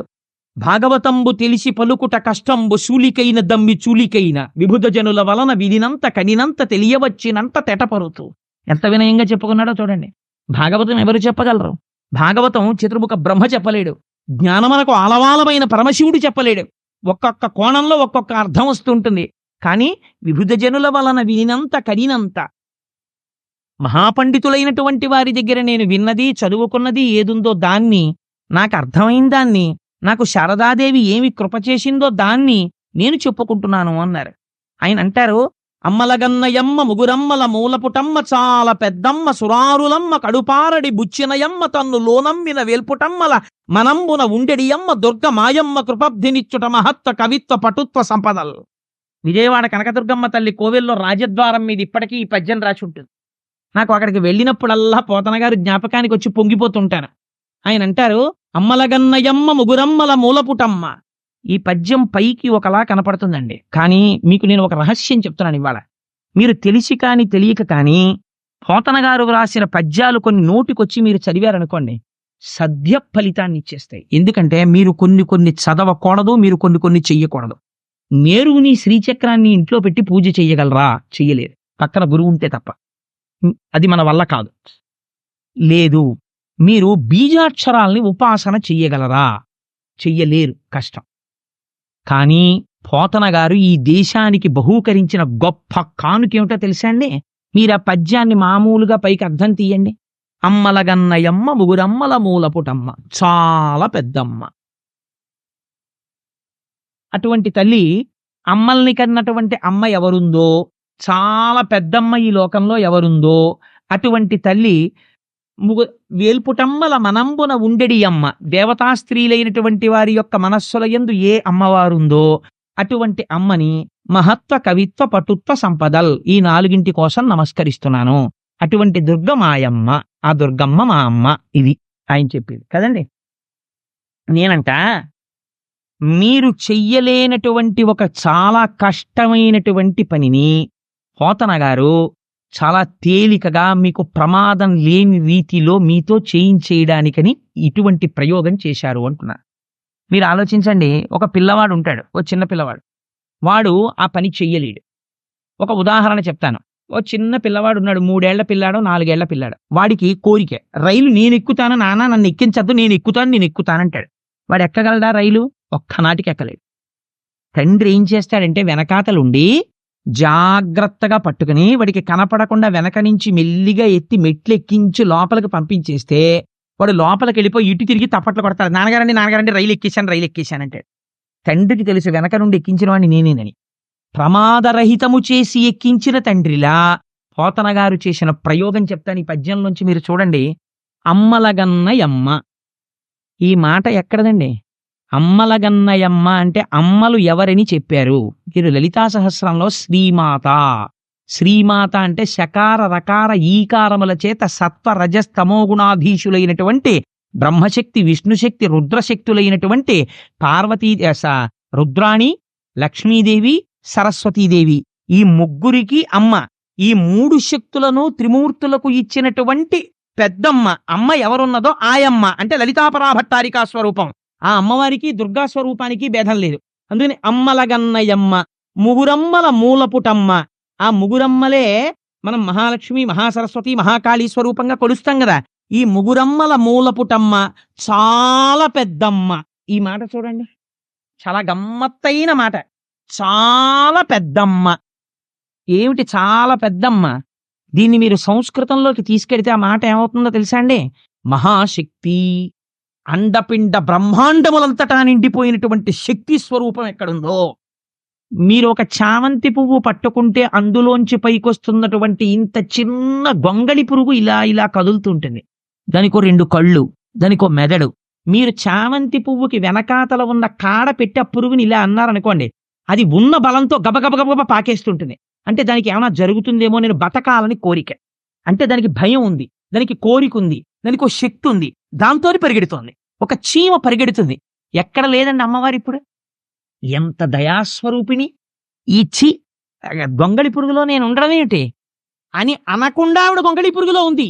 ఇలా ఉండడం మాతృత్వం, ఇది దయ. దీన్ని సౌందర్యం అంటారు. ఈ దయకి సౌందర్యం అని పేరు. అట్మోస్ట్ కంపాషన్ ఈ సౌందర్య. అది ప్రవహిస్తే సౌందర్య లహరి. అందుకని ఇప్పుడు ఏమైంది? ముగురమ్మల మూలపుటమ్మ, చాలా పెద్దమ్మ. ఈ అండపిండ బ్రహ్మాండములంతటా నిండిపోయి ఈ భూమిని తిప్పుతూ, లోకములను తిప్పుతూ, ఇవన్నీ తిరగడానికి కారణమైనటువంటి అమ్మవారు ఎవరుందో ఆ అమ్మ ముగురమ్మల మూలపుటమ్మ, చాలా పెద్దమ్మ. ఈవిడ సురారులమ్మ కడుపారడి బుచ్చినయమ్మ. సురారి అంటే దేవతలకి, అరి అంటే శత్రువులైనటువంటి వాళ్ళ యొక్క అమ్మ. దితి అయ్యో అని ఏడిచేటట్టుగా ఆవిడికి కడుపు శోకాన్ని మిగిల్చింది. అంటే రాక్షసులు నశించడానికి కారణమైనటువంటి అమ్మ. దేవతల్లోకి శక్తిగా ఈవిడ ఉండకపోతే రాక్షసులు ఎలా మరణించారు? అందుకని సురారుల తల్లి కడుపారడి బుచ్చినయమ్మ, తన్నులోనమ్మిన వేల్పుటమ్మల మనంబున ఉండెడి అమ్మ. ఇదో గొప్ప మాట. తన్నులోనమ్మిన వేల్పుటమ్మలు ఎవరండి? అమ్మవారిని మనస్సులో నమ్ముకుని శక్తిలో తిరుగుతున్నటువంటి వాళ్ళు ఎవరు? మనకి అష్టమాతృకలని ఉన్నారు సంప్రదాయంలో. వాళ్ళని మనం 8 పేర్లతో పిలుస్తూ ఉంటాం. బ్రాహ్మి, మహేశ్వరి, మహాలక్ష్మి, వైష్ణవి, మహేంద్రి, చాముండి, కౌమారి, వైష్ణవి, ఇలా 8 దేవతలు ఉన్నారు. వీళ్ళని అష్టమాతృకలని పిలుస్తారు. ఈ అష్టమాతృకలు కూడా శ్రీచక్రంలో దేవతలుగా ఉంటారు. వీళ్ళు నిరంతరము అమ్మవారిని లోపల కొలుస్తూ అమ్మవారి వలన శక్తిని పొంది మనని ఉద్ధరిస్తుంటారు. ఈ 8 మనం కొలుస్తూ ఉంటాం. రక్తాంబరాం, రక్తవర్ణాం, రక్త సౌభాగ్య సుందరాం, వైష్ణవీం శక్తిమద్భుతాం అంటారు దేవి భాగవతంలో వ్యాస భగవానుడు. ఈ 8 శక్తినిచ్చినటువంటి అమ్మవారెవరో ఆవిడ వేల్పుటమ్మల మనంబున ఉండెడి అమ్మ దుర్గమాయమ్మ. ఈ దుర్గమ్ముందే లలితాపరాభట్టారిక, ఆ అమ్మ మాయమ్మ. ఇప్పుడు ఏం చెయ్యాలి? నాకు కృపాభినిచ్చుట, నాకు దయతో ఇవ్వాలి. నాకు అర్హత ఉందని ఇవ్వక్కర్లేదు, నాకు ఇచ్చేయాలి దయతో. ఏమిటివ్వాలి? మహత్వ, కవిత్వ, పటుత్వ సంపదల్. మీరు సాధారణంగా అమ్మవారికి శాక్తేయ ప్రణవములు అని కొన్ని బీజాక్షరాలు ఉన్నాయి. ఓం ఐం హ్రీం శ్రీం క్లీం సౌః అని ఈ ఆరింటిని శాక్తేయ ప్రణవములు అని పిలుస్తారు. వీటిని ఆ బీజాక్షరాల్ని, బీజాక్షరం అంటేనే చంద్రశేఖర పరమాచార్య స్వామి అంటారు లెటర్ ప్రెగ్నెంట్ విత్ సౌండ్ అంటారు. దాన్ని ఎలా పడితే అలా ఉపాసన చెయ్యకూడదు. కాబట్టి మీరు చెయ్యగలరా? అన్ని వేళలా చెయ్యలేం. కానీ ఇప్పుడు పోతన గారు ఒక గొప్ప ప్రయోగం చేశారు. కృపాబ్ధినిచ్చుట మహత్వ. మహత్వానికి బీజాక్షరం ఏమిటండి? ఓం. కవిత్వ, కవిత్వానికి బీజాక్షరం ఏమిటి? ఐం. మహత్వ, కవిత్వ, పటుత్వ, భువనేశ్వరి బీజాక్షరం ఏమిటి? హ్రీం. ఆ తర్వాత సంపదల్, లక్ష్మీదేవి శ్రీం. ఇప్పుడు ఓం ఐం హ్రీం శ్రీం అమ్మలగన్నయమ్మ శ్రీమాత్రే నమః. ఓం ఐం హ్రీం శ్రీం శ్రీమాత్రే నమః. మీరు బీజాక్షరాలతో అస్తమానం అనడానికి వీల్లేదు అలాగా. కానీ మీరు రైల్లో కూర్చుని, బస్సులో కూర్చుని, స్నానం చేయకుండా ఎక్కడున్నా కూడా అమ్మలగన్నయమ్మ ముగురమ్మల మూలపుటమ్మ చాలా పెద్దమ్మ సురారులమ్మ కరుపారడి బుచ్చినయమ్మ తన్ను లోనమ్మిన వేల్పుటమ్మల మనంబున ఉండెడియమ్మ దుర్గమాయమ్మ కృపబ్ధి నిత్యుట మహత్వ కవిత్వ పటుత్వ సంపదల్ అంటున్నారు అనుకోండి. మీరు మరో రూపంలో ఓం ఐం హ్రీం శ్రీం శ్రీమాత్రే నమః, ఓం ఐం హ్రీం శ్రీం శ్రీమాత్రే నమః అనేస్తున్నారు. మీరు అస్తమానం అమ్మ అమ్మ అమ్మ అమ్మ అమ్మ అంటే ఏమైపోతుంది? అమ్మవారు తొందరగా పలికేది దేనికి? వేరొక నామానికి పలకదు. అందుకే లలితా సహస్రం శ్రీమాత అమ్మతనంతో ప్రారంభమవుతుంది. ఆవిడ రాజరాజేశ్వరి అయినా ఆవిడ ముందు అమ్మా అమ్మా అనేటప్పటికీ పొంగిపోతుంది. అంటే ఏమిరా అబ్బాయి అంటుంది. ఇన్ని మాటలు ఆ పద్యంలో అటు ఇటు అమ్మ అమ్మ అమ్మ అమ్మ అంటున్నారు అనుకోండి. అమ్మలగన్నయమ్మ అని మీరు ఓ అమ్మ అమ్మ అమ్మ అని పిలుస్తుంటే అమ్మ ఏం చేస్తుంది? పిల్లాడు అస్తమానం అమ్మ అమ్మ అమ్మ అని తినేస్తున్నాడు అనుకోండి. ఎవరో పెద్దవాళ్ళతో మాట్లాడుతుంటే ఏమిట్రా అంటుంది. ఇంత విసుక్కుంటూ చూసిన అమ్మ అమ్మ ఆకలేస్తోందమ్మా అన్నం పెట్టమ్మా అంటాడు. ఉండి వస్తున్నాను, ఒక్క 5 నిమిషాల్లో వచ్చేస్తానండి. నేను గబగబా కాస్త ఉసిరికాయ పచ్చడి అన్నం నెయ్యేసి కలిపేసి తింటుండి మళ్ళీ వస్తానంటాడు. ఎందుకని? అలా 4 మాటలు అమ్మ అమ్మ అమ్మ అని పిలిచేటప్పటికి విసుక్కోవడం చేత కానటువంటి దయాస్వరూపము అమ్మ. ఇప్పుడు మీరు ఓం ఐం హ్రీం శ్రీం శ్రీమాత్రే నమః అని లేకపోవచ్చు. కానీ అమ్మలగన్నయమ్మ ముగురమ్మల మూలపుటమ్మ చాలా పెద్దమ్మ అనడానికి కష్టం ఏమిటండి? ఇప్పుడు చెప్పండి, పోతన గారు శ్రీ విద్యా రహస్యాలన్నింటినీ ఔపాసన పట్టి ఆంధ్రదేశానికి ఒక మహత్తరమైన కానుకని బహూకరించిన మహాపురుషుడా కాదా? ఆయన ఒక ఋషి పోతన గారు. అందుకని ఆ పద్యం ఇచ్చారు. ఇచ్చి వెంటనే అంటారు, వాలిన భక్తి మెచ్చదన వారిత తాండవ కేళికి దయాశాలికి శూలికి శిఖరిజా ముఖపద్మ మయూక మాలికి కపాలికి బాల శశాంక మౌళికి నారదాది మునిముఖ్య మన సరసీరుహాళికి అంటారు. వాలిన భక్తి మెచ్చదన వారిత తాండవ కేళికి. ఏమి మాటలండి పోతన గారి నోటంట పడ్డాయి. పోతన గారా పలికింది? వెనక రామచంద్రమూర్తి పలికిస్తున్నారు ఆయనతోటి. వాలిన భక్తి. వాలిన భక్తి ఏమిటండి? ప్రపంచంలో మీరు ఎక్కడైనా నిలబడిన భక్తి, వాలిన భక్తి, ఒంగున్న భక్తి, కూర్చున్న భక్తి ఇలా విన్నారా? సాత్విక భక్తి, రాజస భక్తి, తామసిక భక్తి ఇలా ఉంటాయి. అంతేగాని వాలిన భక్తి, నించున్న భక్తి, పడుకున్న భక్తి ఇలా ఉండదు. మరి పోతన గారంతటి వారు వాలిన భక్తి అన్న మాట ఎలా వేశారు? అంటే వాలిన భక్తి అంటే ఏమిటో తెలుసా అండి? నాకు యోగ్యత లేదు, నేను నీకు నమస్కరించగలిగిన వాడను కాను, నీ స్వరూపము నాకు అర్థం కాదు, కానీ ఏమీ చేత కాని వాడనైనటువంటి నేను చేసిన నమస్కారమును స్వీకరించి వీడు నన్ను అర్థము చేసుకోలేడు అన్న నా యొక్క అశక్తతని నా యందు అర్హతగా చూపించి నాకు కరుణతో నీ స్వరూపాన్ని నాకు నువ్వు తెలియచెప్పి నన్ను నీ అంత వాణ్ణి చేసి నీలో కలుపుకోవడం నీ ఔదార్యం. నా అశక్తి ఉంటే తప్ప నీ శక్తి ప్రకటితమవుదు. అందుకని శరణాగతి ఏం చేస్తుంది? నీ దౌర్బల్యము చేత ఈశ్వరుడి శక్తిని ఆవిష్కరింపజేస్తుంది. లేనినాడు ఈశ్వరుడి యొక్క కరుణ ఆవిష్కరింపబడడానికి అవకాశం ఎక్కడుంది? శరణాగతి లేకపోతే. శరణాగతిలో భక్తుడి యొక్క వినయము ప్రకటితమవుతుంది, భగవంతుడి యొక్క దయ ప్రకటితమవుతుంది. ఇప్పుడు శరణాగతి చేస్తున్నారు. ఎవరికి? తాను ఏ పరమేశ్వరుణ్ణి నమ్మారో ఆ శంకరుడికి నమస్కరిస్తున్నారు. ఎక్కడ చూపించారండి భేదం పోతన గారు? పలకలా కృష్ణ కథ. వాలిన భక్తి. వాలిన భక్తి అంటే ఏమిటో తెలుసా అండి? మనం సాష్టాంగ నమస్కారం చేస్తాం ఈశ్వరుడికి పూజ అంతా అయిపోయిన తర్వాత. అప్పుడు ఒక మాట చెప్తాం, స్వామి ఉరసా శిరసా దృష్ట్యా మనసా వచసాస్తథా పద్యాః కరాభ్యాం కర్ణాభ్యాం ప్రణామోష్టాంగముచ్యతే అని. స్వామి చూశావా, నేను నీ ముందు వాలిపోయి నేల మీద పడి నా గుండెలు తగిలేట్టు, నా తల తగిలేటట్టు, నా కన్నులు తగిలేట్టు, నా చెవులు తగిలేటట్టు, నా చేతులు తగిలేటట్టు, నా పాదములు తగిలేటట్టు నేను భూమి మీదకి నమస్కరిస్తున్నాను అంటే శరణాగతి. వాలిన భక్తి మెచ్చదన వారిత తాండవ కేళికి, నేను ఇప్పుడు భూమి మీద పడిపోయి నమస్కరిస్తున్నాను. ఎవరికి? అవారిత తాండవ కేళికి. ఏమి మాటలండి పోతన గారి నోటి వెంట. ఈ పద్యాల గురించి వినగానే పొంగిపోకుండా భగవంతుడు ఎలా ఉంటాడో నాకు చెప్పండి. అవారిత తాండవ కేళికి, ఆపడం చేత కాక ఎప్పుడూ అలా తాండవం చేసేటటువంటి వాడైనటువంటి వాడికి ఎందుకండి అట్లాంటి వాడికి నమస్కారం చేయడం? ఆయన ఏదో నాట్యం చేసుకుంటుంటే ఈ నమస్కారం చేస్తే ఆయన చూస్తాడా? కాదు. ఎందుకు ఆ మాట అంటున్నారో తెలుసా అండి? పోతన గారు ఏమడిగారు? శివారాధన చేసి ఐశ్వర్యం అడగలేదు, జ్ఞానం అడిగారు, మోక్షం అడుగుతున్నారు. అందుకని ఇప్పుడు తాండవ కేళికి, కైలాసం అన్న పేరు ఎందుకు వచ్చిందో తెలుసా అండి? కేళి అంటే ఆనందము సంస్కృతంలో, కైలము అంటే ఏమిటో తెలుసా అండి? ఆనందముల యొక్క సమూహము. ఆనందముల యొక్క సమూహమునకు ఆలవాలమైన ప్రదేశము కైలాసము. కాబట్టి ఆనంద నిలయుడు ఎక్కడ ఉన్నాడు? ఇక్కడ ఉన్నాడు, అక్కడ ఉన్నాడు. కైలాసమునందు శంకరుడు ఉన్నాడు, ఆనంద నిలయుడే ఉన్నాడు. వాడు ఏమిస్తాడు? ఆనందం ఇస్తాడు. ఆనందం ఎందులోంచి వస్తుంది? జ్ఞానంలోంచి వస్తుంది. జ్ఞానం ఏమిస్తుంది? మోక్షం ఇస్తుంది. ఆనందమే మోక్షం. సత్యం జ్ఞానమనంతం బ్రహ్మ, ఆ ఆనందమానికే మోక్షం అని పేరు. కాబట్టి ఇప్పుడు అవారిత తాండవ కేళికి, దయాశాలికి, శూలికి, శిఖరిజా ముఖపద్మ మయూఖ మాలికి ఎన్ని విశేషణాలు వేసేశారండి. విచిత్రం ఏమిటో తెలుసా? ఆయన ఇలా పద్యం చెప్పేస్తుంటే పాదంలో ప్రతి పదానికి చివర ఏ అక్షరం పడిపోతుంది? లికారం పడిపోతుంది. ఇప్పుడు ఈ లికారం ఎందుకు పడిపోవాలని మాటలు? ఇంకో అక్షరం పడకూడదా పద్యం చెప్పేటప్పుడు? అంటే వాలిన భక్తి మెచ్చదన వారత తాండవ కేళికి, శిఖరిజాముఖ పద్మమయూక మాలికి, శూలికి, అన్ని లీ లయకారకుడై అజ్ఞానాన్ని లయం చేసి జ్ఞానం ఇచ్చే శంకరుడు. అందుకని జ్ఞానమునకు అధిపతి అయిన వాడు కాబట్టి లింగస్వరూపుడు కనుక లికారాంతమైనటువంటి పదముల చేత స్తోత్రం చేస్తున్నారు.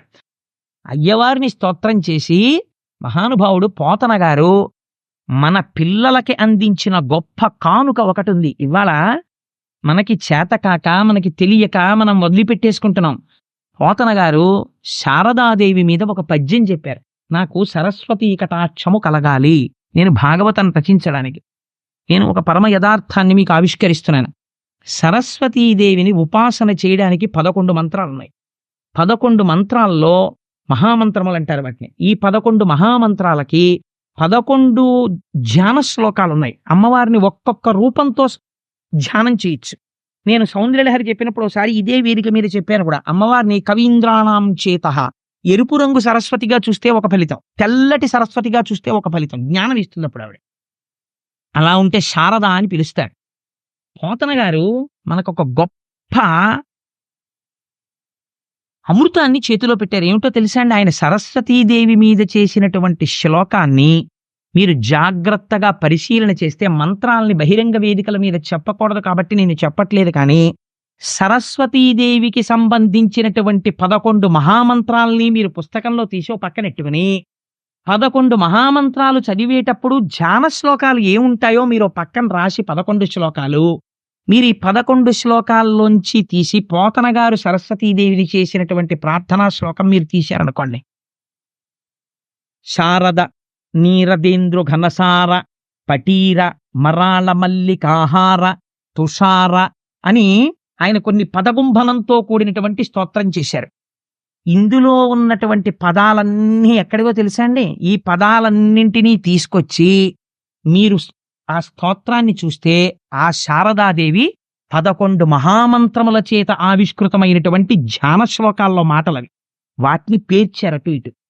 ఇప్పుడు శారద నీరదేంద్రు ఘనసార పటీర మరాళ మల్లికాహార తుషార ఫేన రజతాచలకాశ ఫణీశ కుంద మందార సుధాపూరిత తామర సామరవాహిని శుభాకారత నొప్పు నిన్ను మది కానగ నిన్నడు కల్గు భారతి అన్న పద్యాన్ని మీరు ఇంట్లో పిల్లలకి చదవడం వచ్చిందనుకోండి.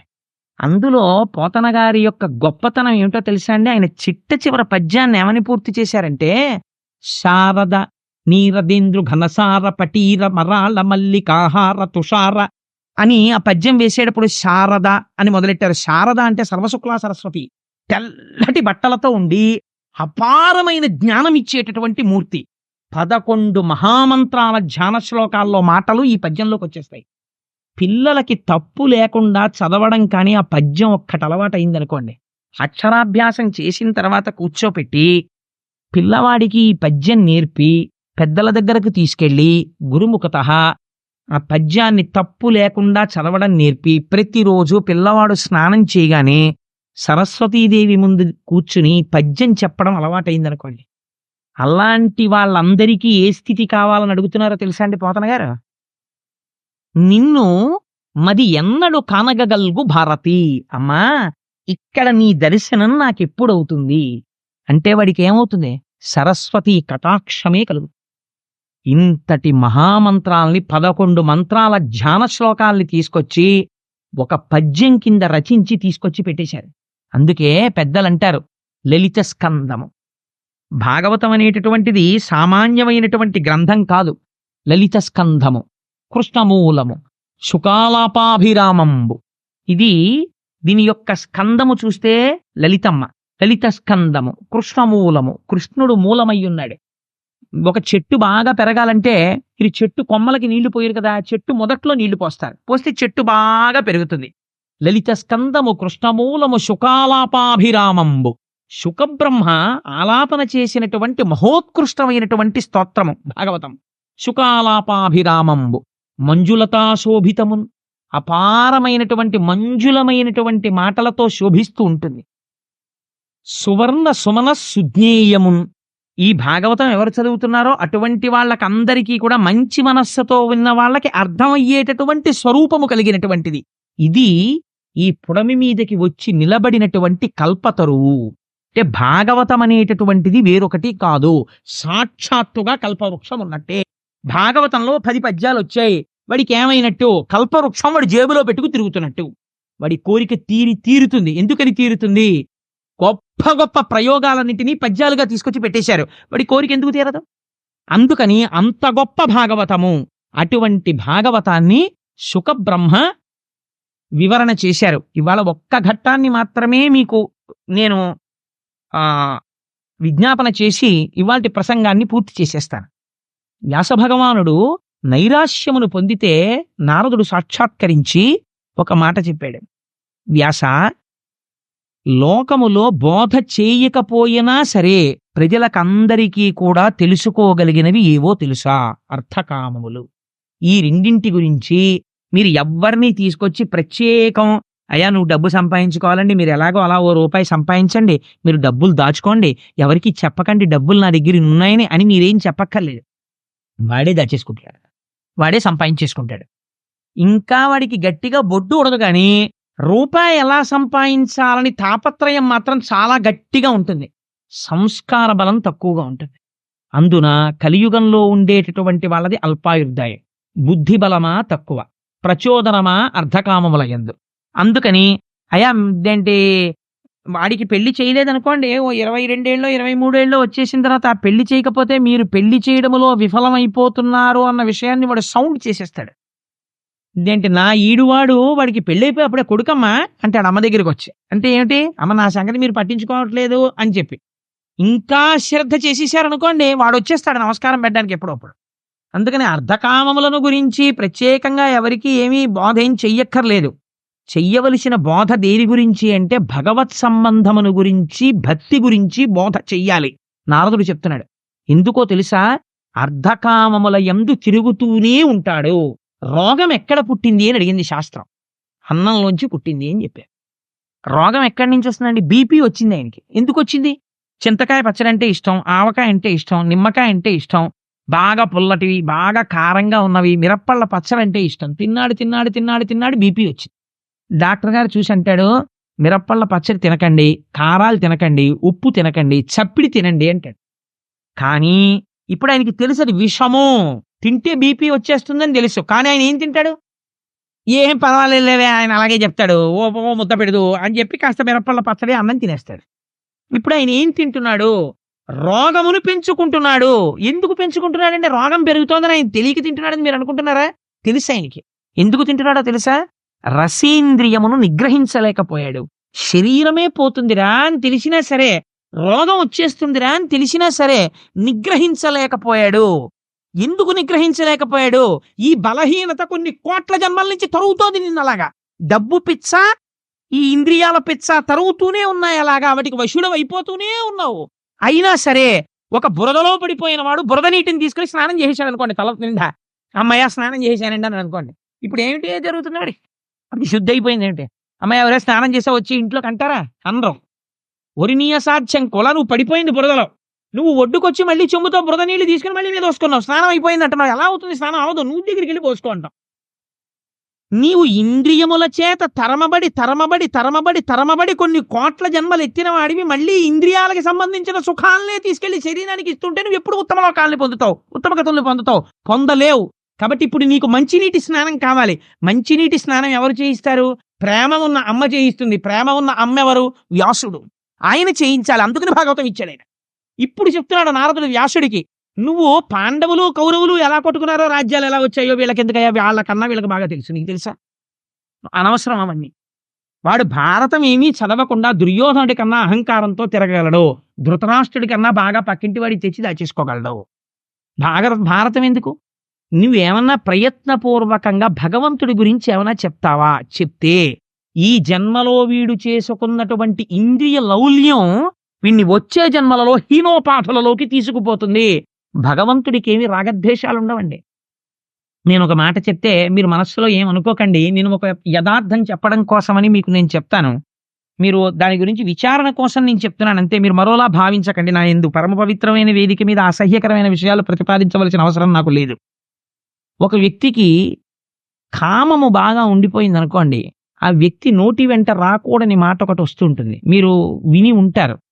వృద్ధాప్యం వచ్చేసిన తర్వాత వార్ధక్యంబున మోహమూర్ఖతలచే వాతాది రోగాలచే వ్యర్థం వైజడు వాక్ప్రవాహములచే వాత్సల్య చిత్తంబుచే అర్ధధ్యానముచే మహాభ్రమతచే హాస్య ప్రసంగాలచే స్వార్థంబే పరమార్థమై చెడుదురి స్వార్థ ప్రజల్ శంకర. వాడికి కామ ఉండిపోయింది. ఉండిపోతే వాడు పైకి చెప్పలేక 70 ఏళ్ళు వచ్చేసిన తర్వాత మంచి పంచె కట్టుకుని వచ్చాడు అనుకోండి, తాతయ్య పెళ్లి కొడుకులో ఉన్నావు అన్నారు అనుకోండి సరదాకి ఎవరో. అంటే అమ్మా అలా అనకూడదు, పెళ్లి కొడుకులా ఉన్నావనుకో. నన్ను చూడగానే ఏమండి మిమ్మల్ని చూడగానే త్రివేణీ సంగమంలో స్నానం చేసినటువంటి ఫలితం కనిపించేటటువంటి ఒక మంచి ఉపాసనా బలం పొందుతున్న వాళ్ళే ఉన్నారను, అది శరీరానికి సరిపోతుంది. ఇంకా నేను పెళ్లి కొడుకునేమిటమ్మా అందువాడు. వాడు ఏమంటాడంటే నాకు పిల్లనిచ్చే వాళ్ళెవరు అంటారు. అంటే వాడికి ఎంత కడుపులో బాధ ఉందో చూడండి. అంటే 80 ఏళ్ళు వచ్చాయి, వాళ్ళు అలా అన్నారేమిటి నన్నని వాడు బాధపట్టలేదు. నిజంగా నేను పెళ్లి కొడుకులా ఉంటే పిల్లని ఎందుకు ఇవ్వరు, హాయిగా వాళ్ళు సంబంధాలు చూస్తారేంటి, తాతగారు మీరు చేసుకోండి అని తీసుకొచ్చి నాకు ఇవ్వచ్చు కదా అని వీడికి కడుపులో బాధ. ఈ బాధ ఉంటే ఏమవుతుందని చెప్పిందో తెలుసా అండి శాస్త్రం? వీడు పైకి చెప్పలేడు, అదొక ధూర్తతనం వచ్చేస్తుంది వృద్ధాప్యంలో. కానీ అది చావదు కామం. చావకపోతే ఏమైపోతుందంటే వృద్ధాప్యంలో అంత్యమునందు వీడికి ఇంకా వ్యామోహం ఉండిపోతుంది. ఉండిపోతే ఈశ్వరుడు ఏం చేస్తాడంటే, మీకు భాగవతంలోనే ఒక చోట వచ్చేస్తుంది, స్త్రీ ఉపాధిని ఇస్తారు. అప్పుడు ఎందుకు ఇస్తారు? మీరు ఆ విశ్వరూప హత్య జరిగినప్పుడు, ఆ విశ్వరూప హతము జరిగినటువంటి ఆఖ్యానమును విన్నప్పుడు మీకు అర్థం అవుతుంది. అందులో స్త్రీ స్వరూపాన్ని ఇస్తారు. ఇచ్చిన తరువాత ఈ స్త్రీ యందు ఎటువంటి బుద్ధి కలుగుతుందంటే వెలయాలికి ఉండేటటువంటి బుద్ధి కలుగుతుంది. ఎప్పుడూ కూడా కామముతో తిరుగుతుంటుంది. రూపము ఉండి 10 మంది పురుషులను ఆకర్షిస్తుంది. ఆకర్షించిన కారణం చేత శరీరమునకు పటుత్వం ఉడిగిపోయి శరీరములోంచి చీవు నిరంతరము స్రవించేటటువంటి వ్రణములు బయలుదేరి అందులోంచి క్రిములు కింద పడుతుంటాయి. అంత దూరంలో ఉంటే ఇక్కడే పుల్లటి కంపు రావడం మొదలవుతుంది. కంపు రావడం మొదలెడితే ఎవరు దగ్గరికి వెళ్ళరు.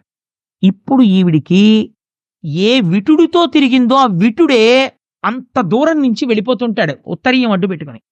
అప్పుడు బాధపడుతుంది. ఎంత బాధపడాలో తెలుసా అండి? అంత బాధపడ్డ తర్వాత అప్పుడు ఆ కామం పోతుంది.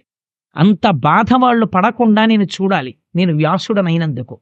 కాబట్టి వీళ్ళు, నేను కేవలము కామము గురించి మాత్రమే చెప్పాను, అర్థం గురించి నేను చెప్పలేదు ఇంకా.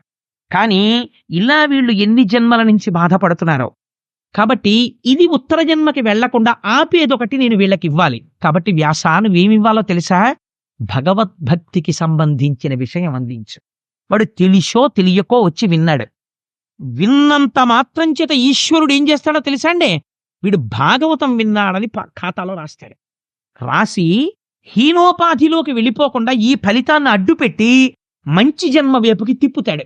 భాగవత శ్రవణం ఒకనాడు ఒక ఉత్తముని యొక్క ఇంట్లో పుట్టి భగవద్భక్తి వైపుకి మారుస్తుంది. అందుకని ఒక మంచి మాట చెప్పు తప్ప నువ్వు మళ్ళీ అర్ధకామముల గురించే మాట్లాడితే కావ్యమునకు ప్రయోజనమేమి? హరినామ స్మృతి లేని కావ్యము వృధా, దాని వలన ఏ విధమైనటువంటి ఉపయోగము ఉండదు. హరినామ స్మృతి చేయు కావ్యము మానస సరోవరం లాంటిది. కానీ హరినామము చెప్పనటువంటి కావ్యము విచిత్రార్థాన్వితంబయ్యు, ఎంత గొప్ప అర్థాలతో నువ్వు చెప్పు, అది తద్దినం పెట్టిన చోటుకి కాకులొచ్చేటటువంటి రేవు లాంటిది. అందుకు నువ్వు ఇప్పుడు ఏం చెప్తావో తెలుసా? భగవద్భక్తి, భగవంతునికి సంబంధించిన విశేషములు, భగవద్భక్తుల కథలతో కూడినటువంటి విషయాన్ని చెప్పు, అటువంటిది చెప్పు భాగవతంలో అని ఒక్క మాట నారదుడు చెప్పాడు. నేను ఎందుకు ఇవాళ నారదుడిగా ఉన్నానో నీకు చెప్తాను వ్యాసుడా, నువ్వు తెల్లబోతావు వింటే. నారదుడు ఎందుకయ్యాడో తెలుసా అండి? నారదుడు ఒక దాసీపుత్రుడు. ఆయన తల్లిగారు చిన్నతనం నుంచి బాగా ఐశ్వర్యవంతులైనటువంటి ఒక బ్రాహ్మణుల ఇంటిలో ఊడిగం చేసేది ఆవిడ. వాళ్ళ ఇల్లు తుడవడం, వాళ్ళ గిన్నెలు తోమడం, వాళ్ళ ఆవులకి పాలు పితికి పెట్టడం అది చేసేది. తల్లి ఎక్కడికి వెడితే అక్కడికి ఆ కొడుకు కూడా వెళ్ళిపోతుండేవాడు. ఈ బ్రాహ్మణుల ఇంటిలో తిరుగుతున్నాడు. వాళ్ళు వేదవేదాంగములను చదువుకున్నవారు. ఆ ఇంటికి వర్షాకాలంలో అటుగా వెళ్ళిపోతూ సన్యాసులు కొంతమంది చాతుర్మాస్యానికని వచ్చారు. వస్తే అమ్మతో పాటు ఈ పిల్లవాడు కూడా అక్కడ ఉన్నాడు.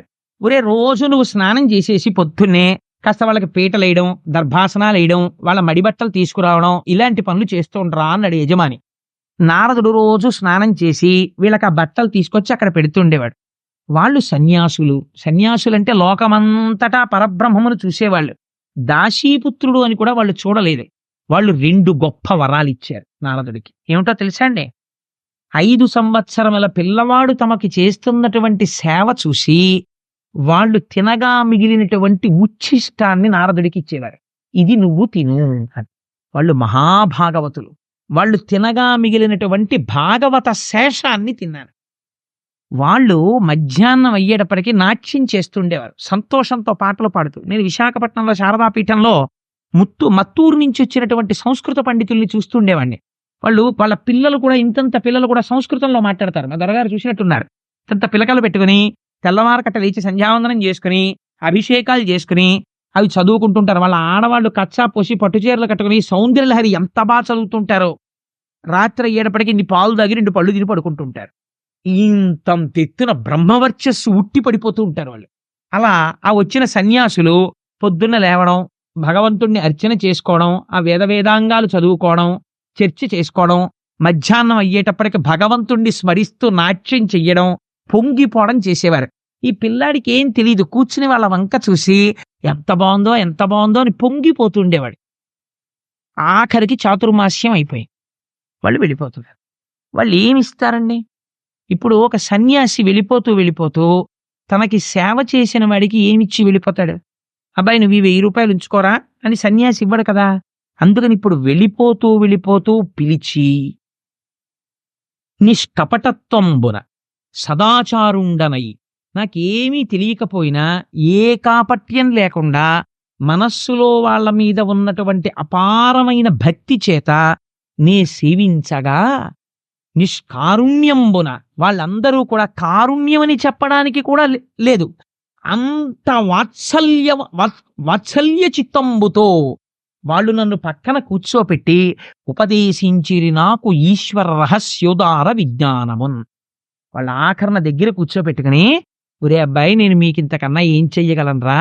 అపచారంబులు లేక నిత్య పరిచర్యాభక్తియుక్తుండనై చపలత్వంబును మానినే కులువగా సంతుష్టులై వారు నిష్కపటత్వంబున దీనవత్సలతో కారుణ్య సంశీలురై ఉపదేశించిరి నాకు ఈశ్వర రహస్యోదార విజ్ఞానమున్. అది వాళ్ళు చేసిన మహోపకారం. ఒరే నువ్వు రోజు లేచి మాకు ఉపకారం చేశావు, మాకు సేవ చేశావు, రా నీకు జ్ఞానం చెప్తామని కూర్చోపెట్టుకుని వాళ్ళకి కృష్ణ పరమాత్మ మీద ద్వాదశాక్షరి మహామంత్రాన్ని ఉపదేశం చేసేసి, ప్రణవోపదేశం చేసేసి, ఆ పిల్లవాడికి కూర్చోపెట్టి ఈ లోకమునందు మాయ ఎలా ఉంటుందో, సత్యం ఎలా ఉంటుందో చెప్పేశాడు. చెప్పేగానే ఇంతకాలం అటువంటి వాళ్ళని సేవించి సేవించి సేవించి ఉన్నాడు. సత్పురుష సాంగత్యం, సత్సంగత్తే నిస్సంగత్వం నిస్సంగత్తే నిర్మోహత్వం నిర్మోహత్తే నిశ్చలతత్వం నిశ్చలసత్తే జీవన్ముక్తి. అటువంటి సత్పురుషులతో తిరిగి హృదయం అంతా పరిశుద్ధి అయిపోయింది. వెంటనే ఈయనకి మనసులోకి అందేసింది. పైకి అమ్మతో తిరుగుతున్నాడు కానీ ఆ సన్యాసులు వెళ్ళిపోయారు, చాతుర్మాస్యం అయిపోయింది. లోపల ఆ శ్రీమన్నారాయణుణ్ణి తలుచుకుని పొంగిపోతూ రోజు అమ్మతో వెళ్ళేవాడు. ఒక రోజు చీకటి పడిపోయిన తర్వాత ఆ బ్రాహ్మణులు పిలిచి, అమ్మ పెరట్లోకి వెళ్ళి ఆవుల పాలు పితికి పట్టరా అన్నారు తల్లిని. ఆ తల్లి ఆవుల పాలు పితుకుదామని వెళ్ళింది. అక్కడ ఒక పెద్ద త్రాచుపాం పడుకుంది. ఆవిడ చూడకుండా దాని మీద కాలేసింది. ఆ త్రాచుపాం ఆవిడ్ని కరిచేసింది. తల్లి చచ్చిపోయింది. అప్పుడు ఆయన పిల్లవాడు అనుకున్నాడు, అమ్మయ్యా నాకున్న ఒకే ఒక బంధం తెగిపోయింది. అమ్మ అన్నదొకటి ఉండడం వల్ల నేను ఈ ఇంట్లో అమ్మతో పాటు తిరగవలసి వచ్చింది. ఇంకిప్పుడు నేను స్వేచ్ఛా విహారిని, అంతటా ఈశ్వరుణ్ణి చూస్తూ వెళ్ళిపోతానని వెళ్ళిపోయాడు. ఎందుకని? ఉపదేశించిరి నాకు ఈశ్వర రహస్యోదార విజ్ఞానవన్. అలా వెళ్ళిపోయి ఒక మహారణ్యంలోకి వెళ్ళిపోయాడు. పెద్ద పులులు తిరుగుతున్నాయి, క్రూర సర్పాలు తిరుగుతున్నాయి. ఆయన అనుకుంటున్నాడు, నాకేమిటి భయం? ఈ లోకమంతటా నిండి నిబిడీకృతమై శాసించేటటువంటి కారుణ్యమూర్తి అయిన శ్రీమన్నారాయణుడు ఇక్కడున్నాడని నాకు వాళ్ళు చెప్పారు. ఇక్కడ నా స్వామి ఉండగా నాకేం ఆపద జరుగుతుంది అని విపరీతమైన దాహం వేసింది. ఇక్కడ ఒక మడుగు కనపడింది. ఆ నీళ్లు తాగి స్నానం చేసి, ఈ లోపల ఉన్న నా స్వామి ఒక్కసారి నాకు సాకారంగా కనపడితే బావుణ్ణు అని ఒక రావి చెట్టు కింద కూర్చుని ద్వాదశాక్షరి తదేకంగా ధ్యానం చేస్తున్నాడు. ధ్యానం చేస్తుంటే లీలామాత్రంగా ఒక మెరుపులా శ్రీమన్నారాయణుని యొక్క దర్శనమైంది. పొంగిపోయి పైనుంచి కిందకి మెరుపును చూసినట్టు చూశాడంతే. అంతర్ధానం అయిపోయాడు. అంతర్ధానం అయిపోయి అశరీరవాణి నిలబడింది. ఈ జన్మలో సత్పురుషులతో తిరిగినటువంటి అదృష్టం చేత, వాళ్ళ మాటలు పట్టించుకున్న కారణం చేత నీకు లీలామాత్ర దర్శనమిచ్చాను. నువ్వు చూసిన రూపాన్ని బాగా చూడాలలా అని కోరుకుంటూ, నా గురించే చెప్పుకుంటూ, నా గురించే పాడుకుంటూ, నా గురించే మాట్లాడుకుంటూ తిరిగి తిరిగి తిరిగి తిరిగి దేహధర్మం కాబట్టి ఈ శరీరాన్ని వదిలేస్తావు. రోజున వదిలేసిన తర్వాత నిన్ను గుప్తంగా ఉంచుతాను. ఒకనాడు నువ్వు సాక్షాత్తుగా బ్రహ్మదేవుని యొక్క కుమారుడిగా జన్మిస్తావు. ఆనాడు నీకు మహతి అనబడేటటువంటి వీణని బహూకరిస్తాను. దాని మీద నారాయణ స్తోత్రం చేస్తూ స్వేచ్ఛగా లోకముల యందు విహరిస్తావు. నీకు ఈ కానుకనిస్తున్నానన్నాడు శ్రీమన్నారాయణుడు. ఆనాడు శ్రీమన్నారాయణుణ్ణి దర్శనం చేస్తూ తిరిగి తిరిగి దేశమంతటా తిరిగి స్వామి గురించి చెప్పుకుని చెప్పుకుని దేహధర్మం గనక ఒకనాడు ఈ శరీరం వదిలిపెట్టేశాను. వదిలిపెట్టేసి సంతోషంగా బ్రహ్మగారి దగ్గరికి వెళ్ళిపోయాను. మళ్ళీ కల్పాంతం అయిపోయిన తర్వాత చతుర్ముఖ బ్రహ్మగారు సృష్టింపబడ్డాడు నారాయణుడి నాభికమలంలోంచి. మొట్టమొదట ప్రజాపతుల్ని సృష్టించినప్పుడు చతుర్ముఖ బ్రహ్మగారు నన్ను సృష్టించాడు. నాకు మహతి అన్న వీణనిచ్చాడు. ఆ వీణ సర్వకాలముల యందు భగవంతుడికి సంబంధించిన స్తోత్రమే పలుకుతుంది. నేను ఆ నారాయణ నామము చెప్పుకుంటూ లోకములంతటా స్వేచ్ఛగా తిరిగేస్తుంటాను. నేను వైకుంఠానికి వెళ్ళిపోతాను, కైలాసానికి వెళ్ళిపోతాను, సత్యలోకానికి వెళ్ళిపోతాను. ఏ ఊరు పడితే ఆ ఊరు వెళ్ళిపోతాను. ఎక్కడికి వెళ్ళినా లోక సంక్షేమమును ఆవిష్కరిస్తాను. భగవత్ శక్తి గురించి మాట్లాడతాను. అది తప్ప ఇంకొకటి నాకు రాలేదు. వ్యాస, నేను ఇవాళ ఇంతటి వాణ్ణి ఎందువల్ల అవగలిగాను? ఒకనాడు దాసీపుత్రుడనైన నాకు నలుగురు సన్యాసులు ఉపదేశించినటువంటి జ్ఞానము ఇవాళ నన్ను ఈ స్థితికి తెచ్చింది. ఉత్తర జన్మలో, రెండో జన్మలో నారదుడిని అయిపోయాను. నువ్వు భాగవతాన్ని భగవత్కథని చెప్పగలిగితే విన్నవాడు ఉత్తర జన్మలో ఎందుకు మహాజ్ఞాని కాలేడు, ఎందుకు భక్తుడు కాలేడు? అందుకని భక్తి గురించి చెప్పవయా. ఎందుకు చెప్తావు ధృతరాష్ట్రుడి గురించి, ఎందుకు చెప్తావు దుర్యోధనుడి గురించి? చెప్పకపోయినా వాళ్ళకి తెలుసు అవన్నీ. అందుకని భక్తి గురించి చెప్పు, భక్తికి ఆలవాలమైన భాగవతమును రచించు అంటే ఆనాడు మహానుభావుడు వ్యాస భగవానుడి మాటలు విని పొంగిపోయి, సహవాష్ నారదా, ఎంత గొప్ప మాట చెప్పావయ్యా. ఇప్పుడు నేను భగవంతుడి గురించి, భగవంతుడి విశేషముల గురించి, ఈ బ్రహ్మాండముల ఉత్పత్తి గురించి, ఆయన్ని నమ్ముకున్న భాగవతుల గురించి, ఈశ్వరుడు వాళ్ళ వెంట ఎలా పరిగెత్తినటువంటి వృత్తాంతముల గురించి నేను రచన చేస్తాను. ఇది ఎవరు చదువుతారో, ఎవరు వింటారో వాళ్ళు నారదుడు తరించిపోయినట్టు తరించిపోతారు. అటువంటి భాగవతాన్ని రచన చేయడం ప్రారంభిస్తున్నానని ఆచమనం చేసి కూర్చుని తన ఆశ్రమంలో భాగవత రచన ప్రారంభము చేశాడు వ్యాస భగవానుడు. ఇక్కడ మన పోతన గారు ప్రారంభించారు వాంధ్రీకరణ. రేపటి రోజున ఆ భాగవతం ఎలా ప్రారంభమవుతుందో, పరీక్షిత్ అన్న పేరెందుకు వచ్చిందో, అశ్వత్థామ బ్రహ్మశిరోనామకాస్త్ర ప్రయోగం ఎలా చేశాడో, కృష్ణస్తుతి ఎలా చేశారో ఆ విశేషాల్ని రేపటి రోజున విజ్ఞాపన చేస్తాను. స్వస్తి.